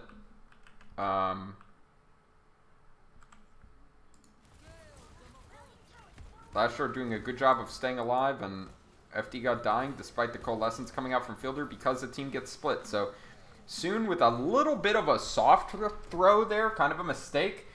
And Eternal could have fought back from that if their reaction when the shift ended was just to instantly get aggressive. But they continued to play defensively even when the enemy Rhine was not in the fight. They weren't focusing the same target. They weren't on the same page. They're just kiting and giving up space and giving up space. If you're doing that on this composition, you're just in a bad spot. You never want to feel that you have to play back, run backwards, give up space on this Reaper comp. And if you do, again, it's this idea that you give up a little space and then you just punch back super hard. Just poof, explode back into them. And they didn't do that. They just kept running backwards. And that's how you cop L's. So let's see here. Pushing high ground. Okay, so they juke and decide to go underneath. There's a lot of votes here for Eternal. I would feel so upset if they threw this fight. So early engage from Soon. Dropping down. Lashor has already made it to the point. Shax has TP'd in. So I really want to see them look at the Moira here. Soon's trying to go in. They wall off the Rhine, but it's not doing a whole lot just yet. Really, KSP is going to be the main focus, I think. Good beat. Terrible Blossom. Good Blizzard, and the Blizzard just seals it. There's just too many ults. They beat Blossom, Blizzard. They have Bomb after for good measure. And it's just too much to handle here. Too many ultimates for Eternal. Because they did lose that second fight on first without investing any ultimates. Again, I would have loved for them to, when they made that mistake, when Soon made that mistake, to instantly just speed into the enemy team, use ult, and just play to win. Instead of playing so defensively and so reactively in that composition, I really feel like that is not the style that you should be looking for. Holy shit, this is 6 games. Fuck. But because they didn't kind of turn around and have that mid-fight aggression, that mid-fight punch, they just die. You hate to see it. Okay. So here we have Valiant playing the Thinking Man's composition. Dive with Zenyatta. I love this comp. Glad Valiant is playing it. This is a good composition. You can replace the Widow with Ashe. Depending on the point, you can also play Echo or Sombra there, depending on the matchup. But usually, I think Hit Scan is a very good option. Eternal on the Dum Dum comp, which is Dive with Ana and no Sombra. What is this? Why you do this? This is a bad comp. Also, this was a draw. And that means that this was Valiant's pick, right? Because the last map win was when Eternal won King's Row. So Valiant picked Hanamura. It was a draw. So now Valiant also gets to pick Gibraltar. So this time, for the payload maps, it's Junkertown, Rialto, and Gibraltar. And it's interesting that so far Valiant is the only one of these teams that has played Orisa Sigma, but then they avoid the Orisa Sigma payload maps, and instead they want to go to the Dive payload map. That's a very interesting choice, in my opinion. So here we go, some early pressure coming out from Eternal. Valiant just needs to play for their tanks to avoid taking poke damage early since they have less heals, and just play for strong Discord value and keeping their Zen in strong positions.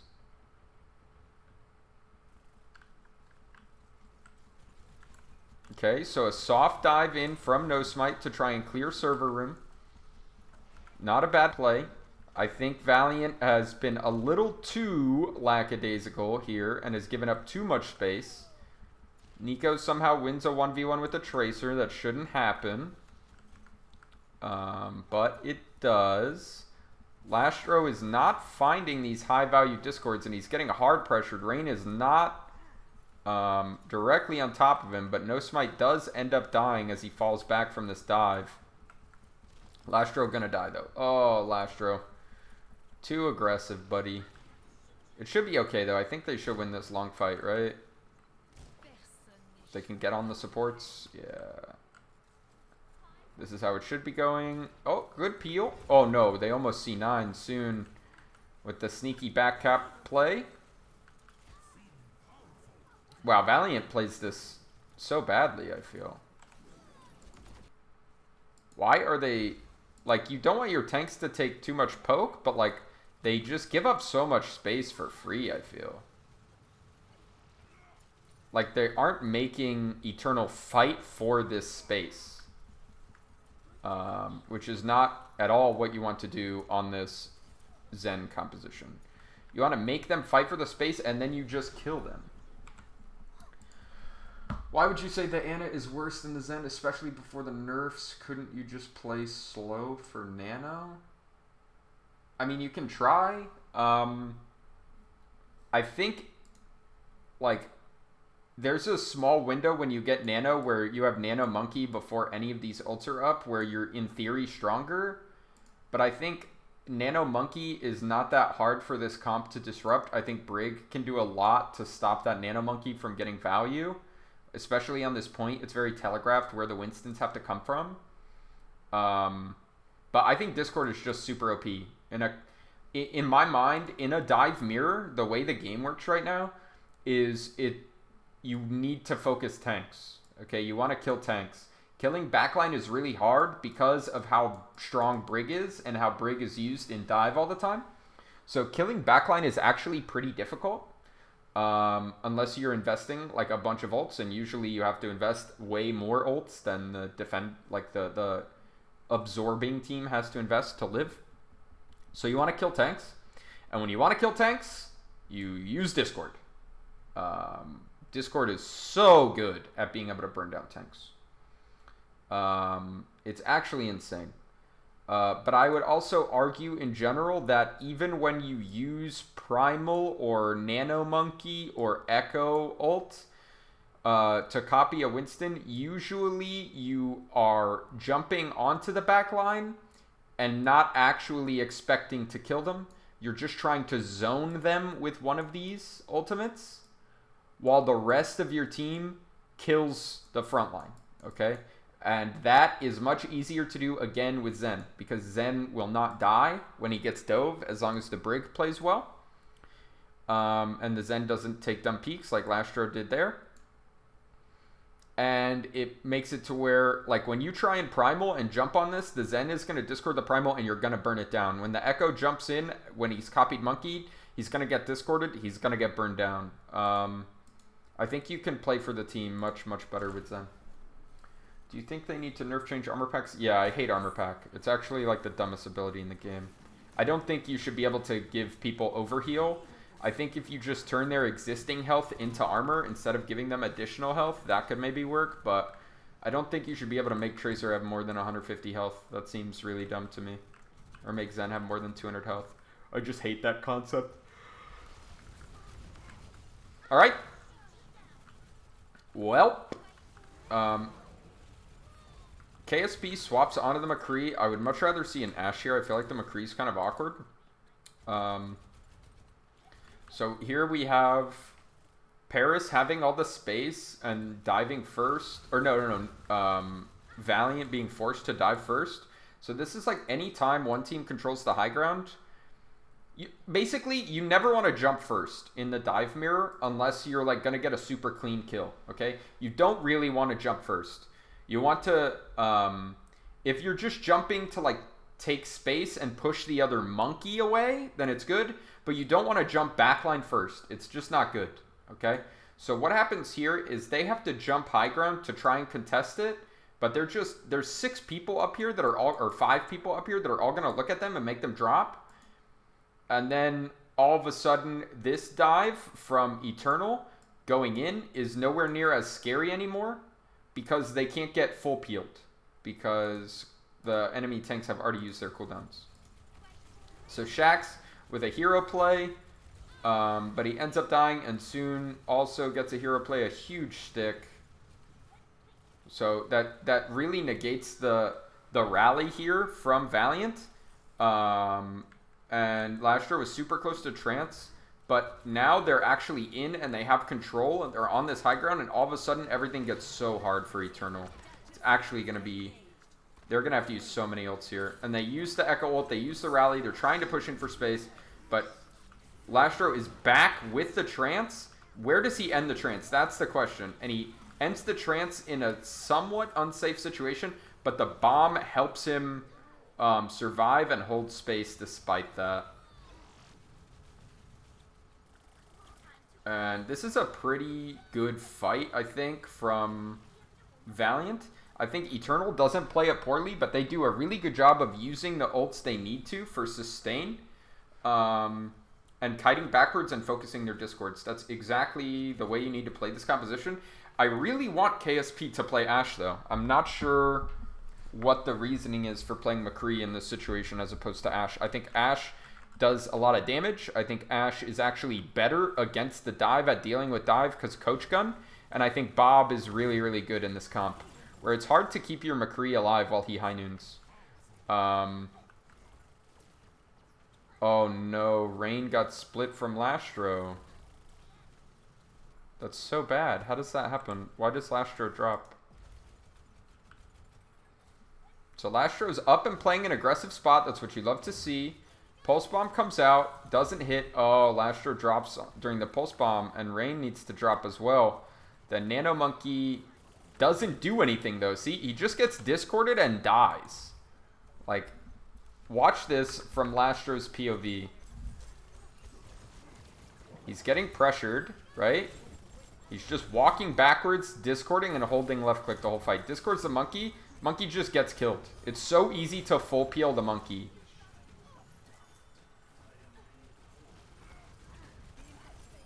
And boom, discord value.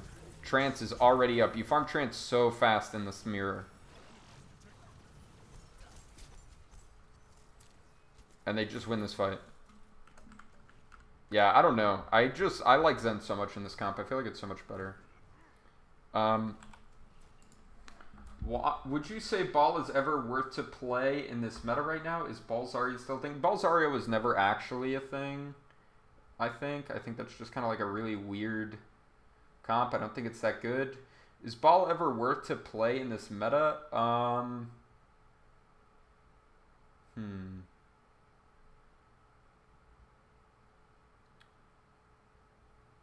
I think in very niche situations or on very specific maps, it's good. Like on Busan Sanctuary, I think Ball is very good. Obviously, when you're coming back to stall, Ball is good. But in general, for this meta, for the melee, I don't think that Ball was a good pick in probably any situation other than playing in Busan Sanctuary. Is there any reason they're not playing the dive comp we mostly see in Asia with the Sombra Echo? I assume that Eternal isn't playing it because of their DPS, because Nico is both their Sombra and their Echo player, and Soon doesn't really play either of those heroes. So I assume that's what the reasoning for Eternal. That style is just very much like sustain oriented and very built around cycling ultimates. I think it can work in certain matchups or if you're very, very good at the comp. But personally, I think this comp, but like with Ashe or with Widow, depending on the map, is much better. I just think the Zen damage is absolutely insane, and you just stop the tanks from like doing things. It's so scary. But yeah, Asia has been playing a lot of Sombra Dive this year. And NA just doesn't play that style as much. I don't know. Not sure exactly why it's just not as popular here. Okay, this time they do kill Lastro. So that's really big. Good stall anyways here from Valiant. I think they should be able to live. This is potentially a really big bomb, though. Oh, they do not C9, so this should be a dub. This should be holdable. The Zen is back. That's it. Okay. So the big thing is, I would love Ashe here, because Bob is so good at holding space and stalling cart when you have to kite backwards. I would really, really prefer KSP to be playing Ashe. He's not going to get high noon value. So they have to drop early, because the middle of ship is already controlled. Lastro just gets so low. How does he get so fucking low so quickly? That's insane. Just loses all his HP.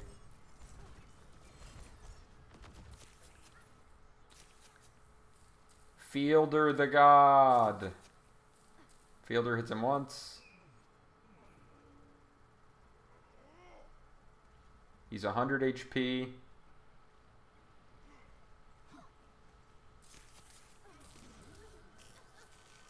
I think Fielder hit him again while the monkey jumps in. He literally is getting down to like 6 HP, and then it's an easy follow-up from Soon.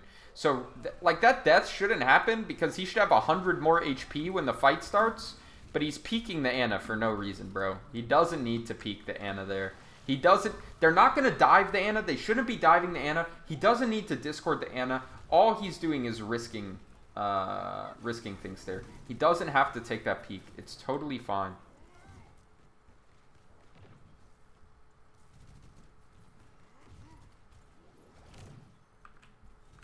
Alright, so let's see. This time, we do have the Nano and the Rally online, so we need to see a Nano Monkey early. So they rally to take ship control. That's a really good start to the fight. Oh, but Shax just fucks him up. The Nano Monkey is again gonna do nothing. He's just discorded and has to hide. The Anna's dead, so he can't even get healing again afterwards. No Smite just getting bullied. But like the Nano Monkey is literally just not scary because the Brig whip shots you, the Brig stuns you when you land, you're discorded, and you just lose all your HP so fast. The Nano does not save you. Like even Primal just can't keep you alive. The Discord is just too much damage.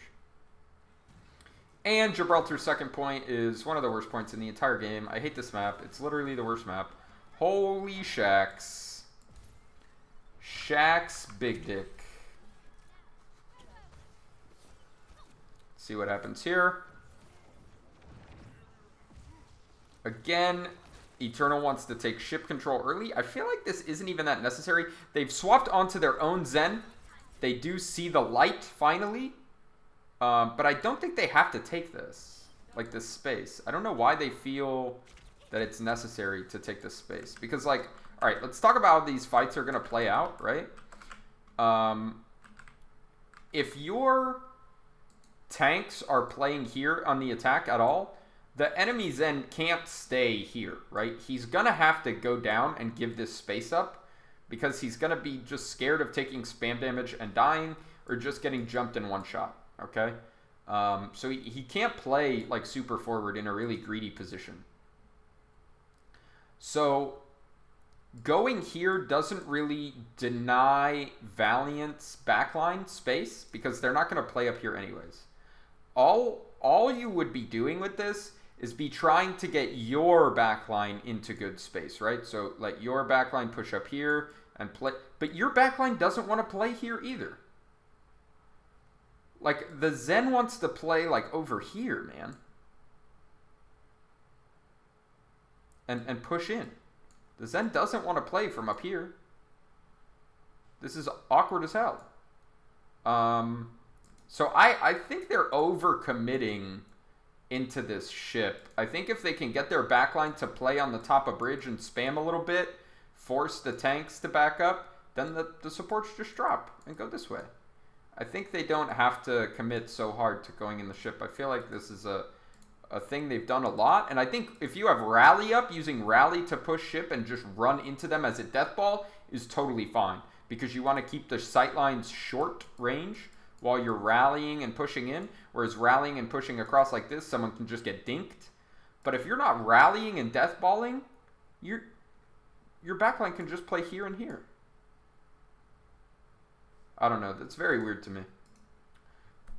Could be worse. Could be original Gibraltar first point that no teams ever bothered contesting. That's true. That's true. Don't you want to deny enemy tanks high ground? Like, if you're attacking, the enemy tanks, if the enemy tanks are, like, playing over here, so they're just not doing anything. Like, what are they doing from here? Like, I don't care if the tanks play here. Doesn't matter. I don't care if the tanks play up here. Doesn't matter. I don't know. My Zen just isn't afraid, right? My backline is just not afraid of this. This isn't going to kill me. I promise it won't. I really, really promise it's not going to kill the backline. You don't have to be scared of the tanks. And pushing through here doesn't take this away anyways. So it's like, yeah, I don't think they need to push this. It's awkward. It's awkward. Again, with rally, it makes sense because you want a death ball. And death balling through the open is just wonky, right? But even then, you can still rally and push into spaceship and then just have your supports drop here. I feel like this is still the best position. Like, what you want to do with your Zen in this matchup is you want to have the Zen stand in a really aggressive spot and make them feel like your Zen is getting so much value that they have to dive him. But when they dive him, you just kill them all. That's how this comp works. Your Zen is like a God mode death turret that you put in an aggro position, and they're just like, fuck, this Zen is doing so much. If we do not dive him right now, we will lose. But then when they dive, they lose anyways. That's how this comp works. So this is not that God mode aggressive position. It's not. It doesn't do anything. this. You start here and you just push. That is where you want your Zen to play.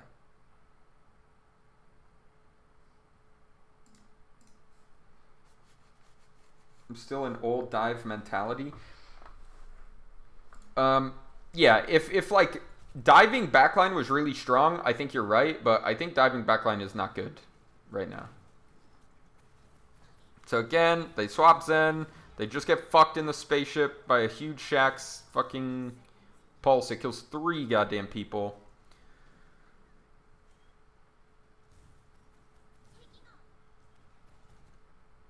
Yeah, I still would love to see KSP on Ashe instead. I feel like it's so much better.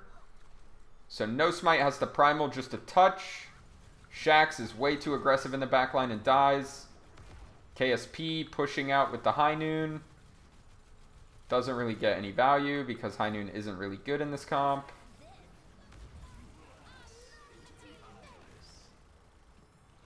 Yo, Valiant is not even playing this fight that well. They're just on a better composition because they don't have Echo.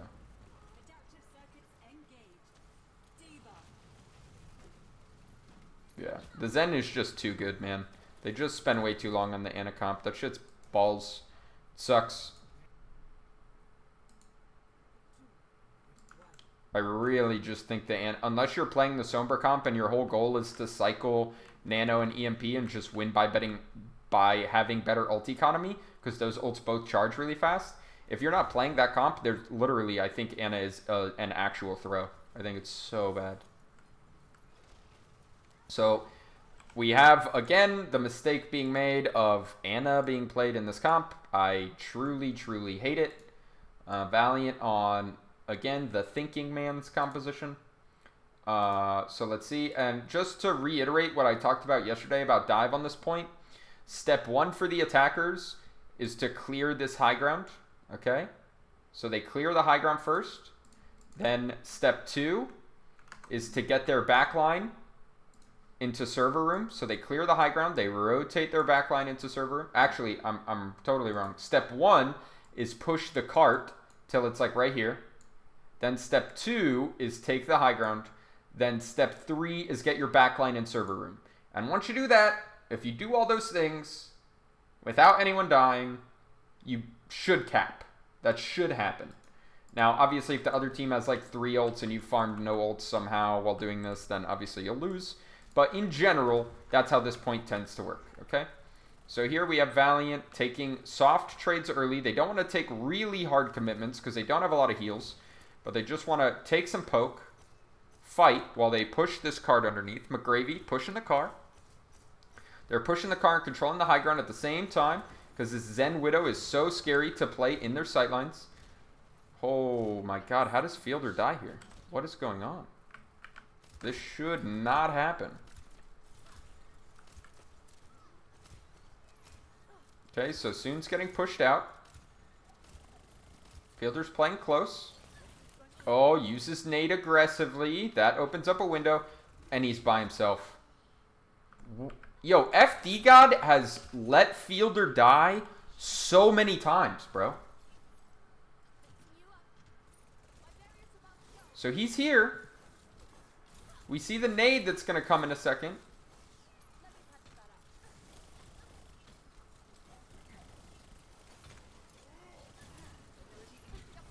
What's he doing, dude? That should literally never happen. There's no way a Tracer should be able to solo kill an Ana Brig backline with no pulse. That should literally happen 0 out of 1,000 times. It should be impossible. That is an enormous mistake from FD God. And also, that mistake happening at the same time as Fielder having his nade on cooldown because he used it aggressively. And then Shaxx kills them again with his pulse bomb.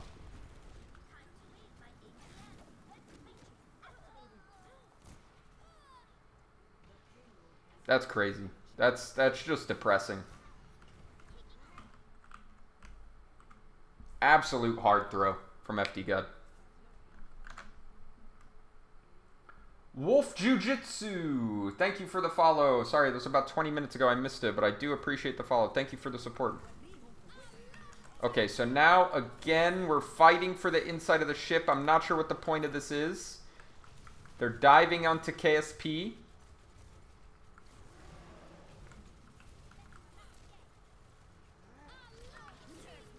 FD got dead again. KSP is a god. I just want to watch this fight from KSP's perspective, just because I know it will be entertaining. So let's see how he takes this. He starts out top right. It's a good early aggressive position. He knows he's going to get pressured for playing here. Oh, and that's the other thing about playing this comp with a hit scan, is it makes the other tanks have to hide even more, and it makes them feel like they need to dive backline even more. And again, it's the same with the Zen. These heroes bait them into thinking they have to dive, but once they dive backline, they've lost already. Like, that's the whole point of the comp, is playing these aggressive high damage heroes to bait you to dive backline and then winning the fight as soon as you do that. You cannot dive backline against this comp. You will lose. As weird as that is to say, like, leave the Widow alone, literally the answer is just play your own Widow. Just play your own Widow, and that's how you challenge the Widow. You cannot dive. You will lose if you dive.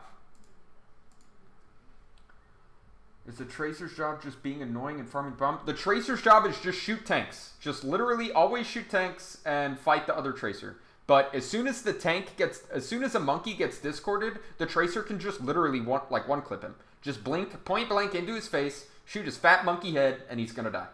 It's so easy. I mean, I say it's so easy, but like it's very straightforward and simple, right? You have to be a very good Tracer player to be able to do it. But there's plenty of Tracer players in the league that can. Oh no. Oh my god, what a flick. He didn't even like hard read the recall. He just kind of knew where the recall was going to be. And where did Nico die? Where was this Dreamer Primal happening? No way. Nico dove him too, dude. This is just an unbelievable... Oh. Dreamer Primals and then turns around and kills him because he's at 50 health. Let's go back to KSP. He's going to hit another shot, right? Good shot there. Oh, I thought that was the one that killed FD. Oh, FD. That's something I see Jexy do all the time, is he sees the Widow and he's like swinging while he's crossing space and he's like, yeah, the Widow's not going to hit this shot. The Widow just kills him. Right, he gets booped, he bashes back. What are you doing just swinging here, bro? You're in Widow LOS. What's happening?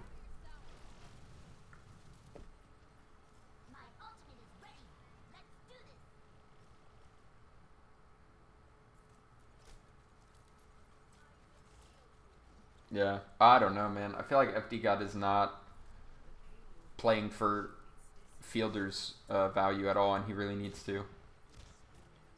KSP just playing far back, looking at point. Good blinks from Soon. But the thing is, Soon has to spend so much time doing this, and while that's happening, the other team has a Tracer shooting Discords on the point, and you're just going to lose. Yeah, this is just... Eternal never played a good comp except for when it was too late. They just kept picking bad compositions. It sucks.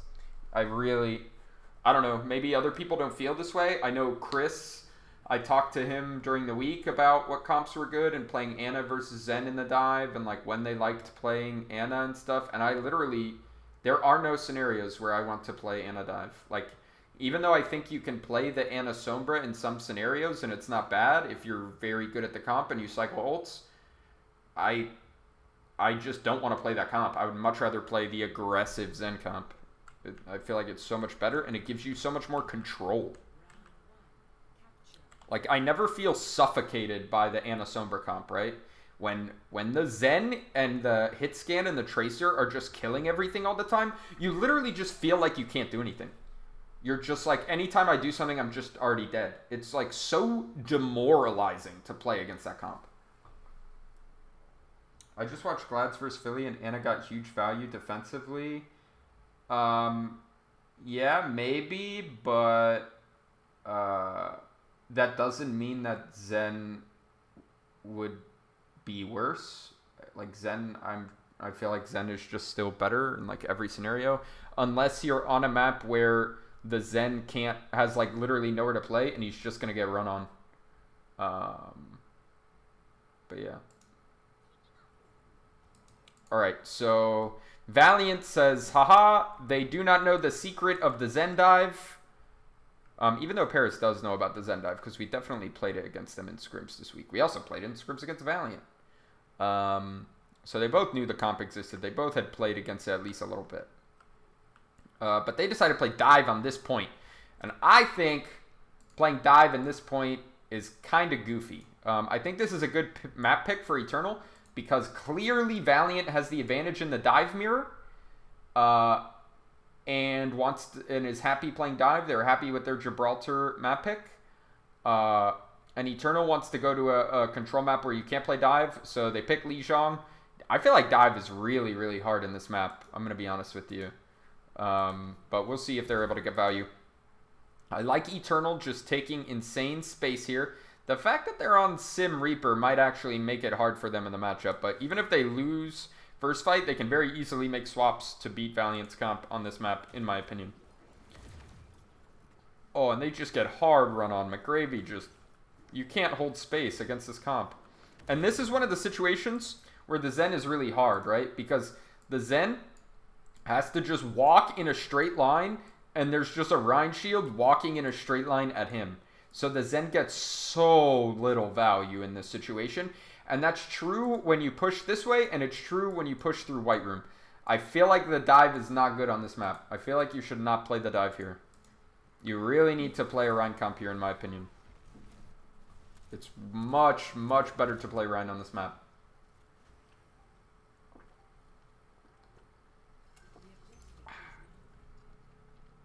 And I like Eternal playing Lucio and keeping Sim and just playing the fastest, like most aggressive control map, like rush comp that they can.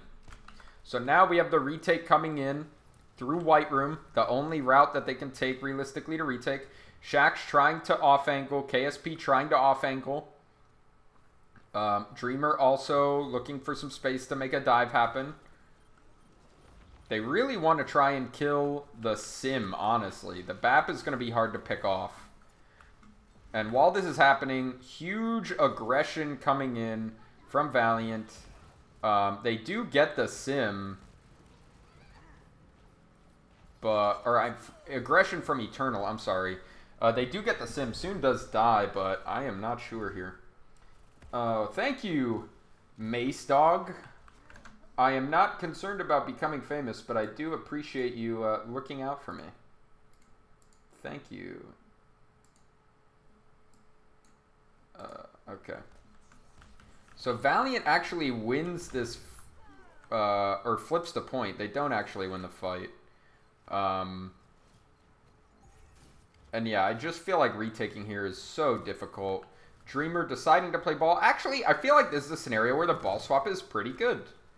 The monkey is not going to do shit on this point, and that's part of why the dive feels so bad here. But if he can play super wide space and look for boops to disrupt, that's a pretty good way to deal with your comp issues on this map. I am actually a fan.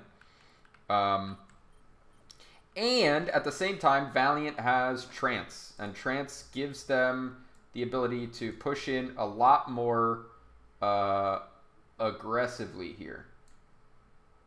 Let's see. Wait, what is going on with my Twitch? 1 second. My Twitch is being super weird.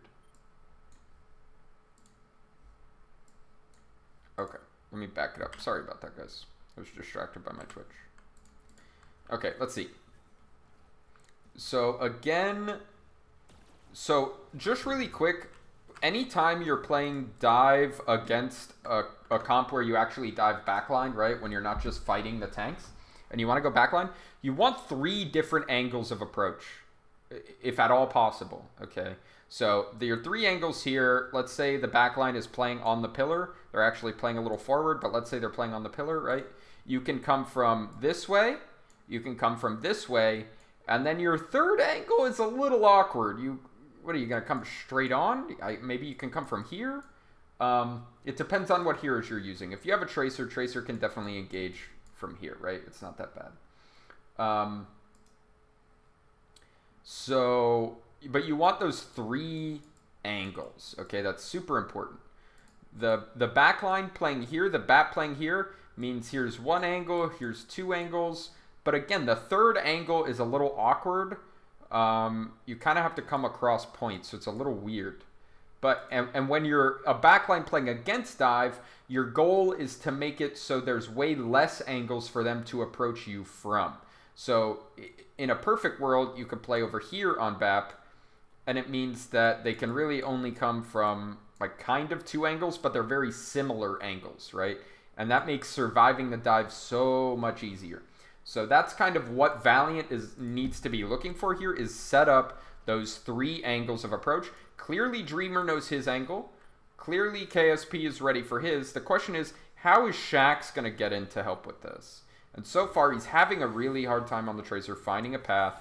Dreamer has already gone in before Shaxx and KSP are ready to help with the dive. They aren't even really achieving a dive here. They just end up trancing aggressively and copying Rhine. So they aren't even diving and pressuring backline like at all yet. They finally force the drone. Fielder is so low and does go down, but Hanbin gets insane value with this Flux. Nico, who's on the Reaper, which is weird, gets huge value, but they just can't set up a dive from multiple angles here. I really think what they should have done is Dreamer needed to not go in so early, A. B, KSP needed to engage from this area, okay, come this way, and Shaxx needed to come from bridge. That is what I think. And they needed to actually try and kill backline and not just instantly use Echo ult on a tank. They need to actually get a kill. Okay? And that's the problem. They don't play to actually dive backline and kill them. They play to just kind of like take space, basically, with all their cooldowns and ults and shit. And it's not great. Now Valiant is forced to play a Ryan Rush comp, which they probably should have been playing this whole time. They don't have any ults other than their rally to work with. Hanbin getting pressured early. They've killed Benbest somehow. Benbest clearly made some massive mistake there to die to that, let's be honest. Soon also dying. Wow, Eternal just hard fucked up. How do they mess this up? Why are they playing close? Wait, what's going on? Why are they playing right here? What possible reason could they have to play right here? What?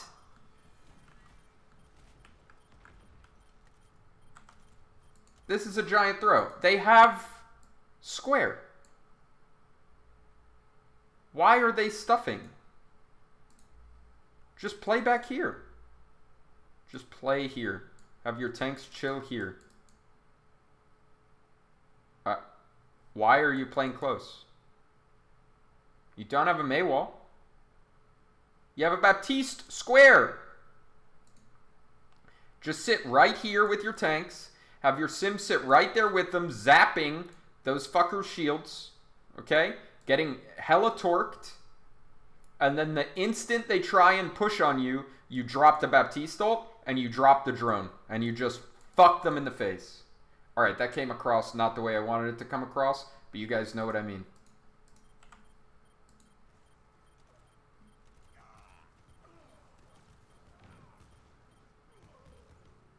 That is very poor positioning from Eternal, in my opinion. They have one ult to play around, and they do not play around it correctly at all, and Valiant gets insane value out of their rally.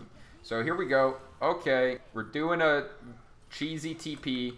I dig the cheesy TP play. They drop the Symbol instantly. FD God dies to Lastro on the Lucio, which is not how they usually play it.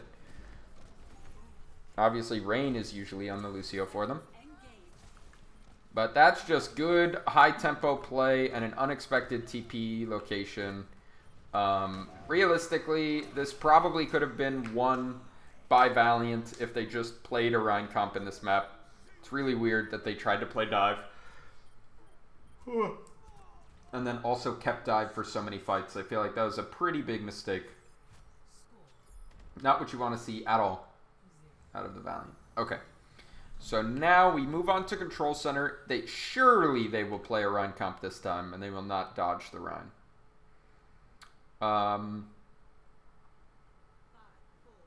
So it looks like both teams will play Rhine. Will Shax keep the Sim is my question. No, he does not. Good.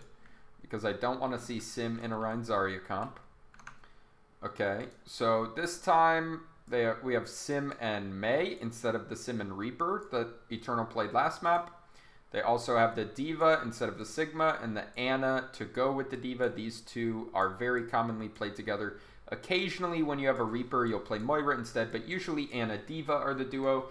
And usually if you play Sigma or Orisa, that's when you pick the Baptiste, right? That's just the general way of things. That's just how these heroes tend to synergize. Ana and Diva both want to play more aggressively, as well as Moira, who can sometimes be here. They want to play more aggressively, whereas Sigma and Orisa want more of a control play style, and the BAP kind of fits that a little bit better. This is a little bit of a weird comp anyways, though. Like, I would love if this was just a McCree. Obviously, they keep the Sim for first fight speed, but then I would rather commit to, like, a quote-unquote real Sim comp, where you have, like, Orisa and BAP or Sigma and BAP. This is kind of odd. Usually I don't like Sim with Diva because I like that strong front line that can stabilize and give your Sim time to ramp up. Like, the Diva doesn't want to play slow. The Diva wants to go really fast and play aggressive. And the Sim doesn't really want to do that. The Sim wants to get time to ramp up and then play fast and aggressive. Which is similar to what Zarya wants here for Valiant. Wants to get one cycle of bubbles in first, just vibe a little bit, and then explode when you get the second set of bubbles. Interestingly, they have the Junk. The Junk is definitely to try and counter shield and Sim-based compositions. I am very interested in seeing how this works, though. And obviously, the Lucio Brig, the Valiant style. Huge wall value here. And that's probably just going to decide the fight. This is what happens when both teams play Lucio and keep Sim. They can get there very fast, but the Mei is just such insane value because you can hold the choke. But again, they're not able to stabilize. And it feels like it's because they have this weird front line with this DPS core. I really feel like they would have done much better. Excuse me, had they had Orisa to help stabilize after that wall, but instead they aren't able to stabilize whatsoever, and long-term damage that McGravy, KSP, and Shax are able to put out just kind of overpowers everything. Now there's a choke to push. This is also going to be really awkward for Eternal. Kind of pushing into this Junkrat is going to be very annoying for them. What happens to Lastro? What? Oh. Did Soon go to point? Yeah. They use Grav and Shatter in that fight and a late tire. I'm not really sure what the point of that was. Maybe just some BM.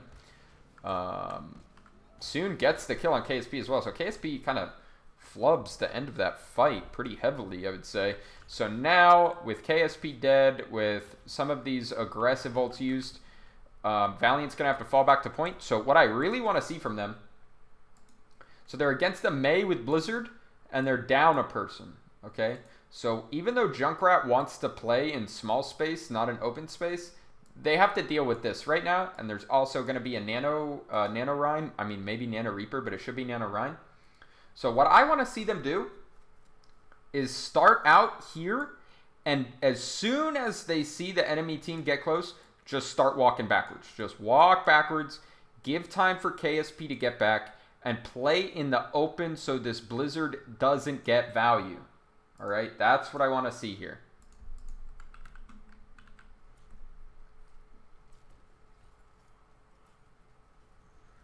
They start close and they're immediately backing up. They're waiting for their boys to come back. They're in the open. This is a really good nano Rhine as well as wall position from Nico. Great wall. This is exactly how you want to use wall and control center. There's all these like semi-chokes that you can get wall value out of. Lastro trying to live with this rally. Gets bubbled even to keep the rally up. And soon just gets obliterated. And they speed their way out of this blizzard. Holy shit. They're gaming on them. So KSP comes back and actually gets a kill. Solo on the Reaper. Just bursts him down. And while that's happening, they play around this blizzard so well, actually. Watch this. Shaxx TP's in. Oh, Nico's blizzard is just so late. It's so late. What the hell?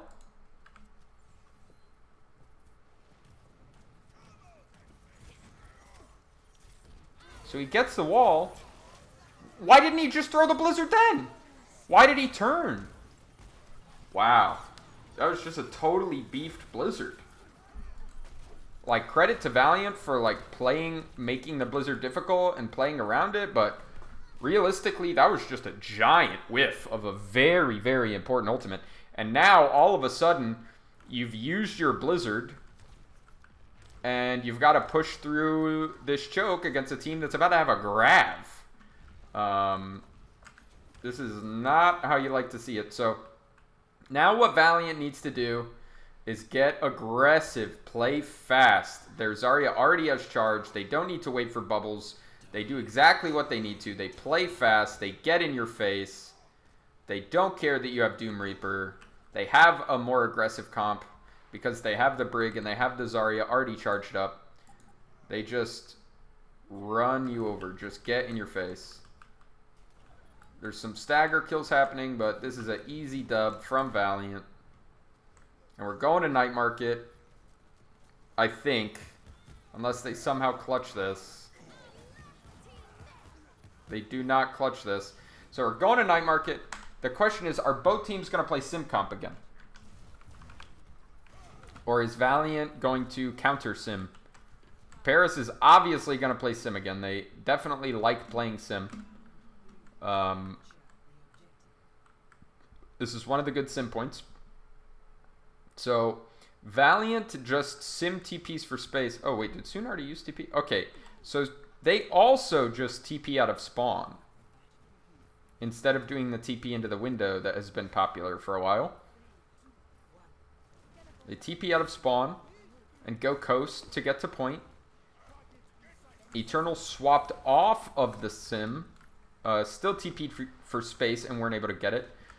Alright, this I feel should be insanely difficult for Eternal to win. In my opinion. Insane. They don't have a Mei. If they had a Mei here, this is very, very winnable for them. But in my mind, what's going to happen is Valiant can use McGravy and get very high charge, so he gets torqued, while the Sim doesn't.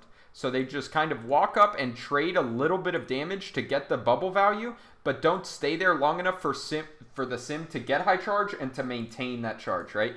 That should be how they're looking to play the fight early before the point unlocks. And then they get their bubbles back up with their charge Zarya, and then they hard engage, right? That's how this should play out in my mind. So let's watch from McGravy's POV here. He's got 40. That's not a lot of charge, but he gets some charge, and then they push in immediately when he gets both bubbles back up. Lastro getting real hyphy here. So far, not great focus coming out from Valiant. Lastro goes really deep, and if they were on the same target and like bashing and killing someone, getting that deep is not bad. But losing your Brig this early really lowers your sustain in this composition. So they're going to have to get kills quickly. Shaxx starts out with one. Oh, and Rain. Oh, no. You hate to see it. You hate to see it. But yeah, this is one of those situations where Valiant is better at playing slow because they can play space, and then if the sim isn't ramped up, their comp is also better at playing fast. So Eternal's just kind of in a like lose situation because Valiant is running this Zarya. So I really think they need to get off of the Symmetra against these Zarya compositions. I think it's not good for them. Oh, Dreamer's feeding. Dreamer and Lastro are feeding. What? Why does this happen? Why are they so afraid to engage? Is someone not here? Yeah, someone's not here, right? Oh, Lastro's still not back. Wait, but he comes back in time to feed. So they're TPing people in so that they get everyone back fast. But here's Lastro. He is here. So Dreamer starts walking up because Lastro is here. But Soon is getting crazy off-angle value right now. McGravy has the right idea to try and focus Soon, force him out. He should... No, he's not actually going to get the kill. That's really unfortunate. But Lastro and Dreamer just kind of feed, bro. And KSP has a hard time getting value on the back at this point. They really want to hold in more in the open. But they weren't able to gather back in time because Lastro was dead. Okay, so Hanbin on the Sig, I really think he might need to be the one to play aggressive to try and be the difference maker for this team. Rain wasn't there. Where was Rain? Maybe you're right. Maybe they just didn't have Lucio speed and that's why they lose. Oh my god, Lastro's just getting... He's just doing silly shit.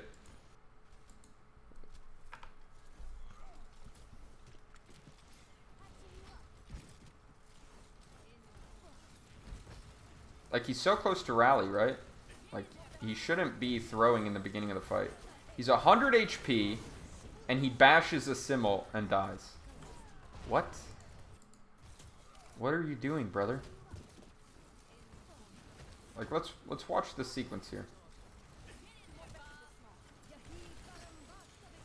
He goes for the whip shot to proc passive, doesn't get it.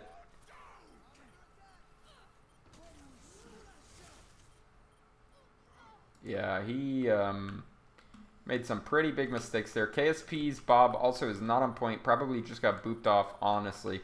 But this retake is hard for Valiant's comp if they don't...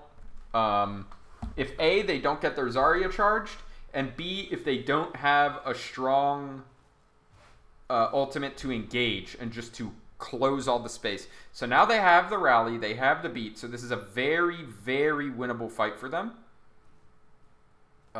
They just can't mess this up. Now, KSP has swapped to the Echo. I think that's better given how the round has been playing. He hasn't been able to play the space he wants to as Ashe. So I like this Echo swap. I think a Mei swap would be better, but I think KSP's wheelhouse is not Mei. So early flux from Valiant. Dreamer doesn't get caught in it, but everyone else does. So they're not able to push in. Beat and Rally already invested, but this Nano Reaper is doing such a good job zoning, and Rain is... Oh my god, I can't believe Rain lives. Huge pin from Benbest. And this is just Valiant not having clean enough engages. They have to invest so much to be able to win this fight. They do get the flip eventually, but... Their engages are just not clean. They're not on the same page enough. They're not on the same target enough in this rush comp. And, oh, man. That's what it looks like when you are on the same target. That's Paris really flexing that they play this style better. Like, they don't even have a Maywell to make this play. They just go on you.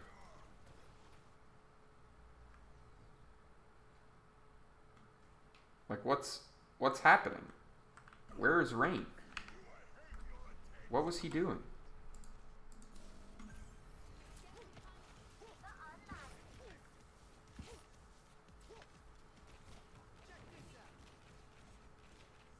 He thinks they're going top, so he's trying to look for boops.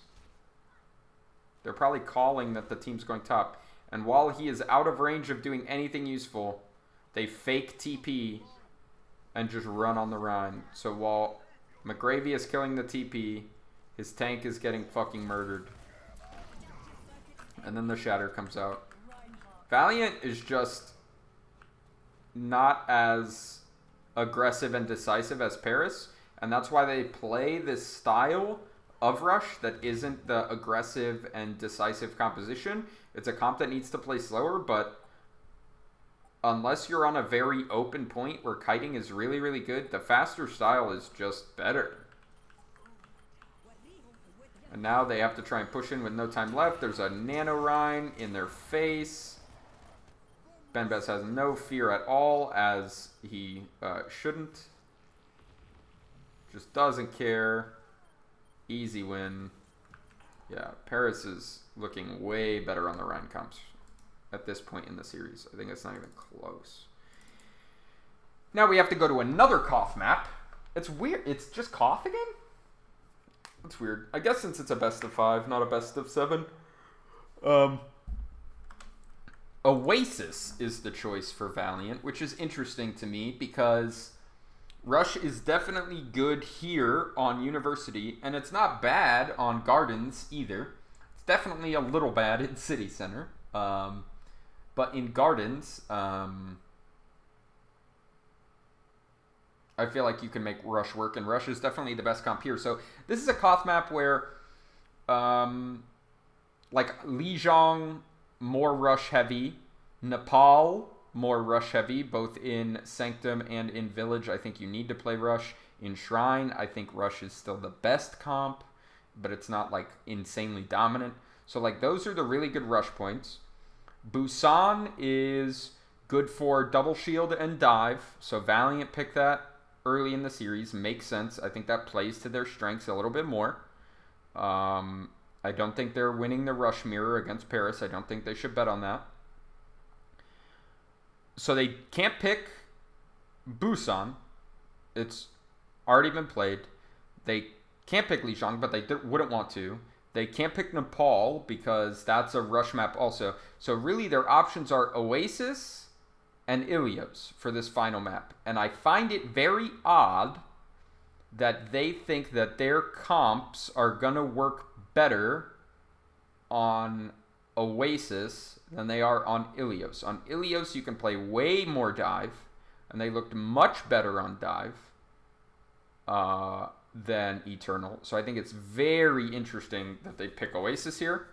And it's not their first pick. So Busan was their first pick. That's their Koth map they feel the most confident in, right? That's why they pick it at the start of the series. So now we get to see maybe their second, third best Koth map. And they are going to have to play Rush here in University as expected, both teams. So now we see what comps they're actually playing. And Kool-Aid _ with the follow. Thank you, Kool-Aid. I appreciate the support. Okay, so we look at Valiant's composition. Both teams use Sim into Reaper swap. Neither team keeps the Symmetra this time. Okay, that's really important. Neither team keeps the Sim. Sim is not super valuable in this point, so we do not have a Symmetra here. But both teams have the Lucio speed, the Sim into Reaper TP. They're both going to get here really fast. Okay, that's important. We have the Zarya versus the D.Va. D.Va is better at playing very fast and very aggressive, okay? Because you don't need to wait for the Zarya to get charged. I would say the Lucio Brig wants to be even faster and more aggressive than the Lucio Moira does. And I am very confused why this is not a Mei. University is a very good point for Mei. You can obviously wall the choke like this, but you can also do walls like across the point, like stuff like this, to get lots of wall value even in the open areas. This is, I think, one of Mei's better points, especially in control. I think it's really odd that they opt to play the Doom instead. I think that's probably why they're playing Zarya. They want to be able to bubble Nico so he can play really aggressively. But I think Doom is kind of poop. And I think Doom Reaper Rush is not at all the best Rush comp to play. And I think this is a very good Mei point. So I think it's quite odd that Paris decides to play this comp. I would be surprised if they win this map on this comp. And Valiant is playing what they've been playing a decent amount, the Reaper plus Echo. I would almost rather see a McCree here. I feel like McCree is actually really good on this point. But the Echo ends up being a good pick because of this comp. Echo is very, very good against Doomfist. So you can't be mad about it. Now, a big positioning thing. Eternal instantly tries to get control of the bunker, the closet. And Valiant is not concerned about that. They want to play in the open right away. Very aggressive early Bubble Doom punch onto Dreamer. And they just instantly overwhelm the Reinhardt. And I feel that maybe this is like a good first fight cheese. But I feel like this is just Valiant not taking space. Like, look at Dreamer. He's like looking around. He's figuring out what's going on. He's standing in a spot where it's so easy for Nico to get a punch. Like, look at this. Nothing has been done to Dreamer. And he's playing here while Benbes has walked all the way up. Why is he playing like this far back? He needs to walk up. I don't know why he's so afraid of taking space here. I feel like that is what throws this fight. Why is he just standing in the middle of the choke, holding his shield and not moving? He needs to get the fuck in there. At this point, I'm assuming Hanbin has a decent amount of charge. Yeah, 70 charge is pretty good. Just burning down Dreamer as he pushes in. The cap still hasn't happened, but this is a hard ask for Valiant to try and win that fight without any ults with a Zarya that charged. And Hanbin already has a grav, bro. Literally, Valiant has so much of a better comp, and Dreamer just plays like a bitch in the first fight, so they lose, and now they've given up a grav. That is brutal.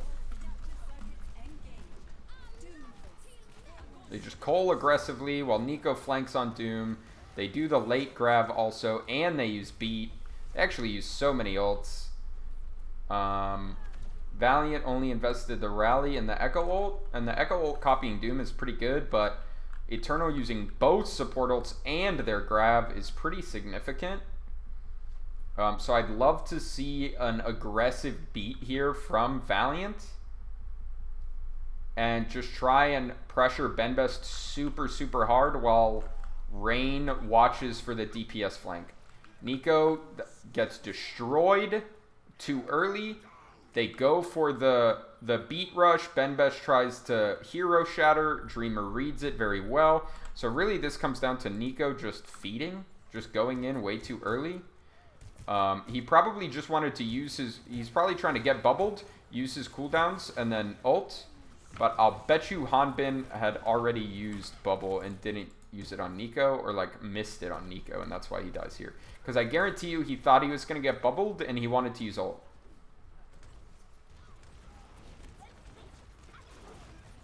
No, he literally couldn't see Nico to bubble him. He was trying to get into place to bubble him, and he couldn't. That's so unfortunate. That's such a dumb way to lose a fight. But Nico just went too early. It was not necessary. Little stall play here from Eternal. Gets it up to 69%. Nice. Now, Eternal has to find a way to retake, where Valiant holds all the cards and has the ability to play faster. Shaxx on the flank with his ult gets deleted. But a big shatter from Dreamer keeps them in the fight. They're trying to kite backwards, sustain with the rally, and then push back in when Dreamer has a little more HP. They're fighting. KSP gets a fat sticky there. So the big thing that happens is Shaxx just gets deleted. I want to see exactly what happens to him. It looks like he got stunned, so I'm assuming Nico helped out with that a little bit. But let's see. I want to also try and tell how they find him.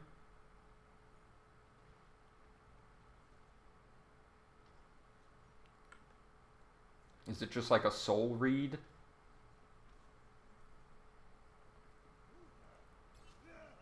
Yeah, Nico's just punching, expecting someone to be on the flank, and just insta-kills him.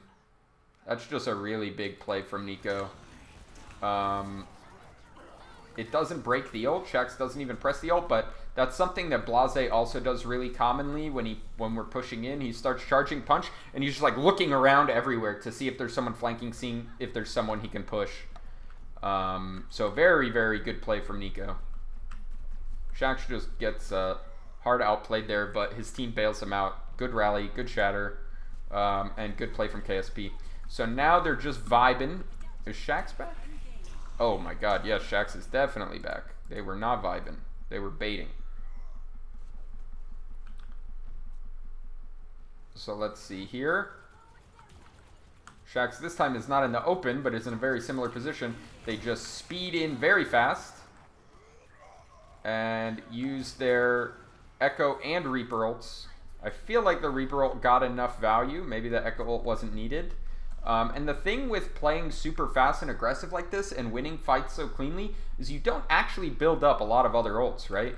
So like we've got a little bit towards Dreamer's ult, but that's about it as far as what was used last fight. The rally's not very close. No real time for Lashro to build it up. So now they're really just working with the beat, and they should know Hanbin has grab, right? So they want to save the beat to counter the grav. But they actually just end up beating for space and for sustain here. The counter beat from FD God should mean this is unwinnable. Because we should see a grab very shortly after the DM goes down. They do grab onto Lastro. He's definitely dead here. Ben Best winning the Rhine duel. Maybe he'll end up dying with Shax and KSP showing back up. But I highly doubt it. Dreamer goes for a hero pin. Please don't go for a hero shatter. I mean, I say that, maybe he hits one, but probably not. Yeah, and then Nico gets the cleanup. So what, in my opinion, what they need to do here, and I've talked about this a few times this week during VOD reviews, is anytime you only have one ult and they have a bunch of ults, use your ult first. Make a play fast and try and win that way. What I want to see them do is I want to see them beat aggressively and just have McGravy use his full defense matrix on Hanbin so he can't grab, and just try and kill the Rhine or try and interrupt the beat with like a bash or by killing him, okay? I want them to make a fucking play here, but they don't do shit.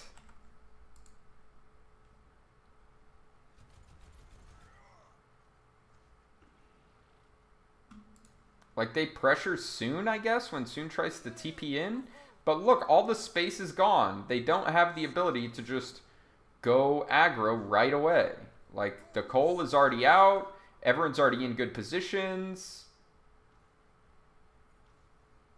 Like, McGravy is trying to DM the Zarya to prevent the grab, but it runs out. They're just not decisive enough, in my opinion. They have, like, the right idea. They just do it too late, bro. They really... You can't afford to be slow in a situation like this.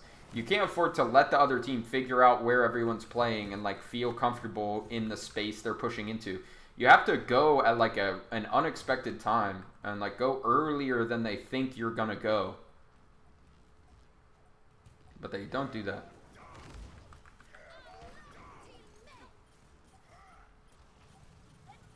Now they have to push back in. Damn, does Streamer just carry this? Really?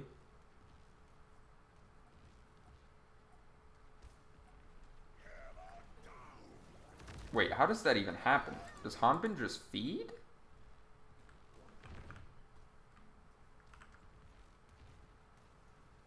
That looked so weird.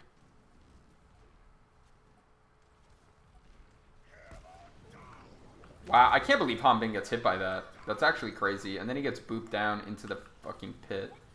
And Nico just gets focused. And Ben Best gets knocked into the pit. That's actually unbelievably bad luck.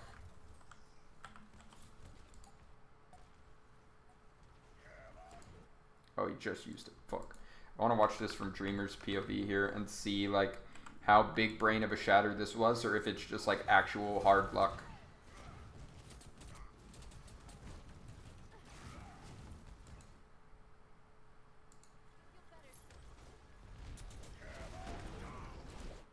Yeah, he just is going hard fishing and like praying.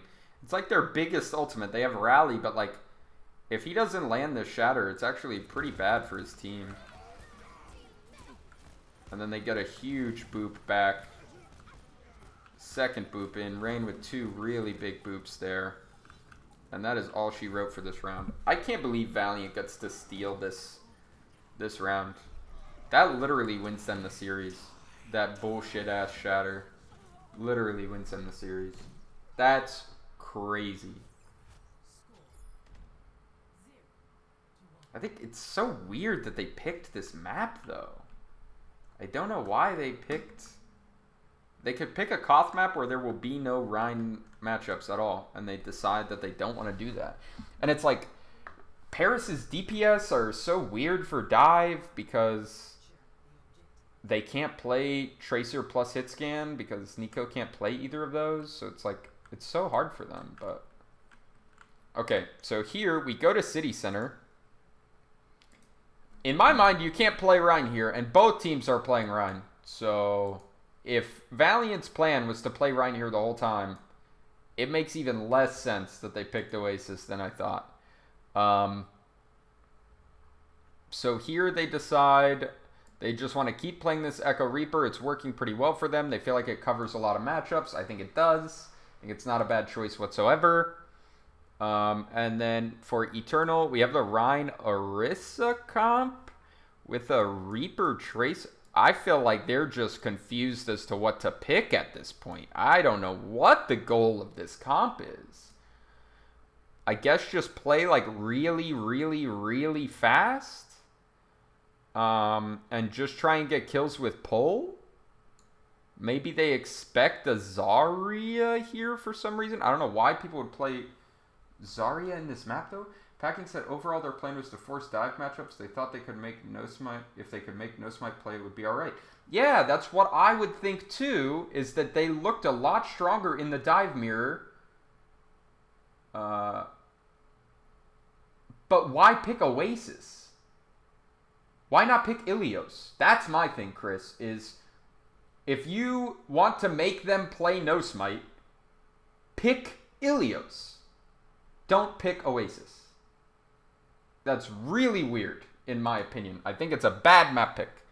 But this comp, in my mind, is super weird. Like, I guess you're just trying to pull someone and then have the Tracer, like, be around behind... Or I guess it'd be this way. So you want to, like, pull Rain or Lastro or something and have the Tracer just kill them while they're pulled? I don't know. This is a weird comp to me. I don't know what's going on here.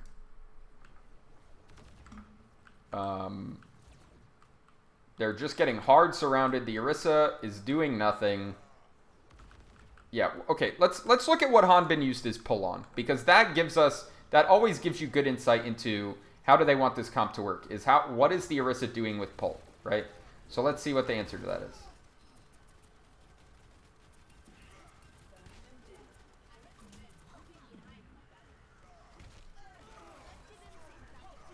Their goal with this comp is for the Orisa to do nothing. That's their goal. Interesting. Interesting! That is a terrible comp. I don't understand.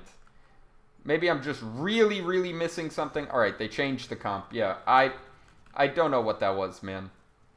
That was a very, very odd composition. I feel like Zarya's not bad into Valiant's comp, but I feel like Zarya is really hard to play in this map.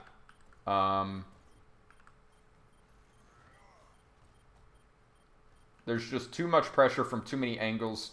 The Zarya doesn't feel super safe playing in the open, I think. McGravy's doing a really good job of dancing around the point and not letting the contest be an issue. As soon as they get close, they just hard drop onto the team. Oh, Shax almost gets pinned, but Hanbin just gets destroyed. And this is the problem with the Zarya, right? The Zarya wants to, like, again, let's hop on Hanbin's POV and let's watch this. But what the Zarya wants to do is use the first round of bubbles, okay, for charge. Not looking great so far. Only 20 charge. That's pretty low. Now they come close. And this is good positioning by McGravy. He's like forcing them to try and push him because he's solo contesting point. And it forces them to kind of come play underneath where the brig is, right? That's really smart from McGravy. And then they get close. He's at 17 charge. And he gets dropped on. He uses his shift, but he gets booped in. That's actually a huge boop from Rain, and they just one-shot him. I feel like the Zarya is just not good on this point at all. I don't like it whatsoever. Rein Orisa is fine with a BAP and not Tracer. Yeah, absolutely. I think Rein Orisa is good if you want to play. I think it's really good in the sim rush comps, and I think you can also play it with like May McCree. I think you can play it with May Reaper if the other team is playing like a Sigma comp and they can't eat the pulls and you just want to fast run on them with the bull and like Reaper and play really aggressive. I think that's fine too. I think you can also just play Diva in that comp though. The Orisa isn't super needed. But I think anytime you play Orisa, I basically always want a BAP. And I also don't know why they were playing Tracer. It's just a very weird like mishmash comp. And Hanbin literally didn't even use his pull until the fight was over. So I don't know what they were trying to do with that comp. It was very, very weird in my opinion. Okay, so they get off the Zarya because the Zarya is ass. They're onto the Echo so they can play a little more wide space. I'm down for this. They try and push high ground, which I think is a very weird choice when you have Coalescence. This is not a good angle to get good coal value. Holy shit, Ben Best is a fucking Chad.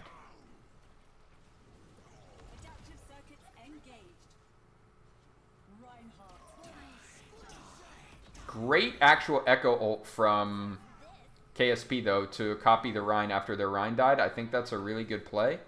He's not going to end up getting a lot of value out of it in the end, I think, though. He needs to look for the Shatter. Tries to go for the fake out Shatter, but the fight's already decided. This was mostly just Ben Best being a monster. I think this is a weird play, though. I feel like it's much easier to just touch point. And they have the Diva, and you just rush the Diva and use Cole, and they have to do something. But, oh my goodness, Ben Best. You absolute animal. Wow. Wow. That's crazy. But why do you always want nap for Orisa? Because she gets tired in the midday. So she needs rest.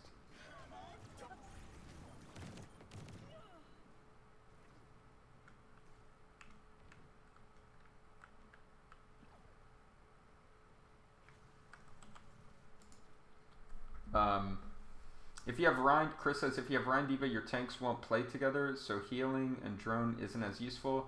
If you run Rein Orisa, aggro tank trade and hold W, use drone will heal both tanks. Yeah, exactly. Your frontline, like, Rein Orisa is all about having a really stable frontline, right? Having that frontline that stays together and doesn't die and, like, lives a super long time.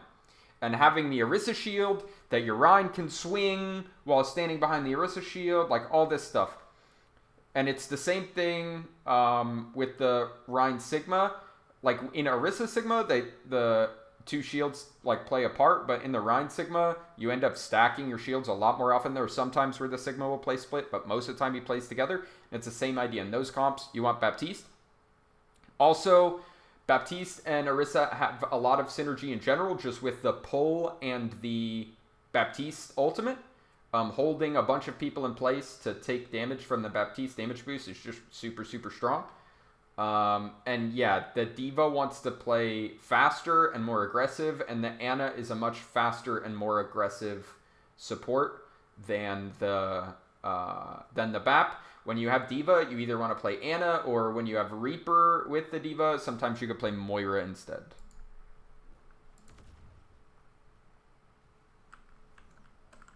But yeah, Orisa Ana is just super awkward, right? Like, what are you gonna? Yeah, it's so weird. Also, pull Fire Strike window is sexy. Yeah, it's very, very good. It's very good.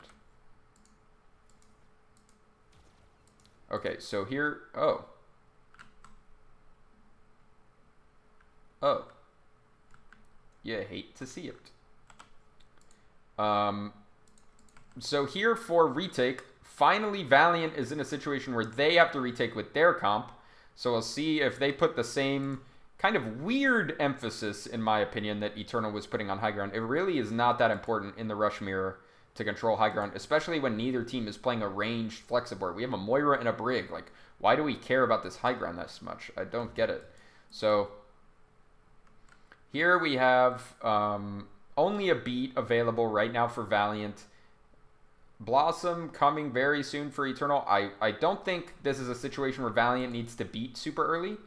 I think they absolutely have the opportunity to like push in trade cooldowns and then look to speed beat once they get close to point. We see Shaxx with an early TP, and I think Nico doesn't realize that this TP has happened. And Shaxx just 2-taps him. Now is when the beat needs to come out. That's exactly when we see it. They just swarm on top of Benbest. Benbest again hits a crazy pin in a chaotic mid-fight to try and keep the team alive. But the rally gets invested. The shatter gets invested. So a lot thrown in there. Both support ults and the shatter. I mean, shatter's not that important, but both support ults getting used is super important for Valiant, but thankfully this is going to be the last fight, right? So they have an opportunity here. Eternal can definitely still win this. I do get a good engage. Nico trying to win this 1v1, but this is a big thing that Brig lets you do, is just armor pack the Echo, so the enemy Echo isn't going to win this 1v1. It's similar to like Tracer in other comps when you have the Brig. Having the armor for these DPS is good. But now that they have forced, I think, 2 armor packs onto KSP already, they really want to start looking at the tanks, right? Because there's so much less sustain for these high HP targets now that multiple armor packs have been invested. Let's just look at last year real quick and see. Yeah, he only has 1 armor pack left. So this is when you really want to focus tanks. But Nico has to survive the duel. He has to bait the armor packs out and not die. And he does end up dying. And that's just kind of the power that Brig gives you, is being able to win that matchup. Now, the Coalescence does come out. This gives an opportunity for Eternal to fight their way back in because there are no sustain ultimates available at all. Dreamer does block the Shatter, though, which is huge. And they have not been able to stick onto either one of the tanks. With these Brig packs gone, you really want to hard engage onto either the Rein or the D.Va. They weren't able to find either one early. They beat in. Benbest takes so much damage from that bomb, actually. But Nico is back. FD God uses the beat. But both support ults are about to be back for Valiant. We're about to have both the beat and the rally available. The rally's already going. The beat comes out. And it's just too much. Really, it was just going to be a hard fight to come back in when Nico died, especially when he was so close to his ultimate. I think he had the right idea trying to contest KSP early to force those armor packs. That's a good way to give yourself a window in the fight, right? Is force those armor packs, and that means the front line is a lot more vulnerable. But it just is really risky because if the other Echo just pops off using those armor packs, there's so little you can do. You just can't survive when she has that beam ready to go. And that's a dub. It's so surprising to me that Valiant actually ended up winning on Oasis. If you had told me before that map started, you know, or if you had asked me who's going to win, I would pick Paris. But they just played weird-ass comps. I don't know why they stopped playing just standard Rush. They tried this Doom shit on University. It almost worked. They got a free first fight win in University, which literally in a Rhine mirror should be GG. Dreamer just played so scared first fight and gave up all the space. They get way more Doom value than they ever should. They're playing this bad Doom Reaper comp. Okay? And they lose. And then they decide that they want to... I I mean, honestly, they could have won University, even though they almost threw it, but Dreamer just hit this random ass shatter. But it shouldn't have been that close to begin with. And then they roll out on City Center with a totally disjointed comp that I don't think makes any sense at all. Then they have a hard time dealing with retaking on City Center and over focus on the high ground, I think, in general. So I'm really confused. It feels like their DPS just didn't know what to do. Maybe they just felt like they weren't getting value against the enemy comp and they wanted to make changes. I'm not sure. But I feel like if they had just played more standard rush, if they had played some Mei McCree, if they had just kept playing Mei Reaper, I feel like they win this map. I feel like if they're willing to play a Rhine Mirror on control or on City Center, then they can play Rhine on all 3 points. And if they just play standard Rhine, they should win this, man. They really, really should win this, in my opinion. So that's how I feel about this last map. I feel like Paris kind of lost their way on what comps they wanted to play. Maybe during the break, like between map 4 and map 5, their coaches were like, we know they're going to play like Reaper Echo. Let's try and counter comp it or something.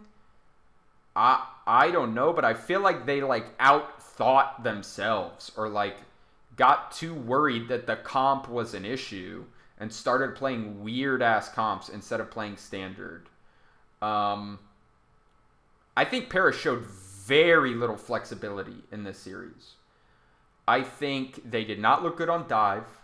I don't think they played Orisa Sigma at all. They played Rhine Orisa like once or twice, but they didn't play Orisa Sigma at all, I don't think.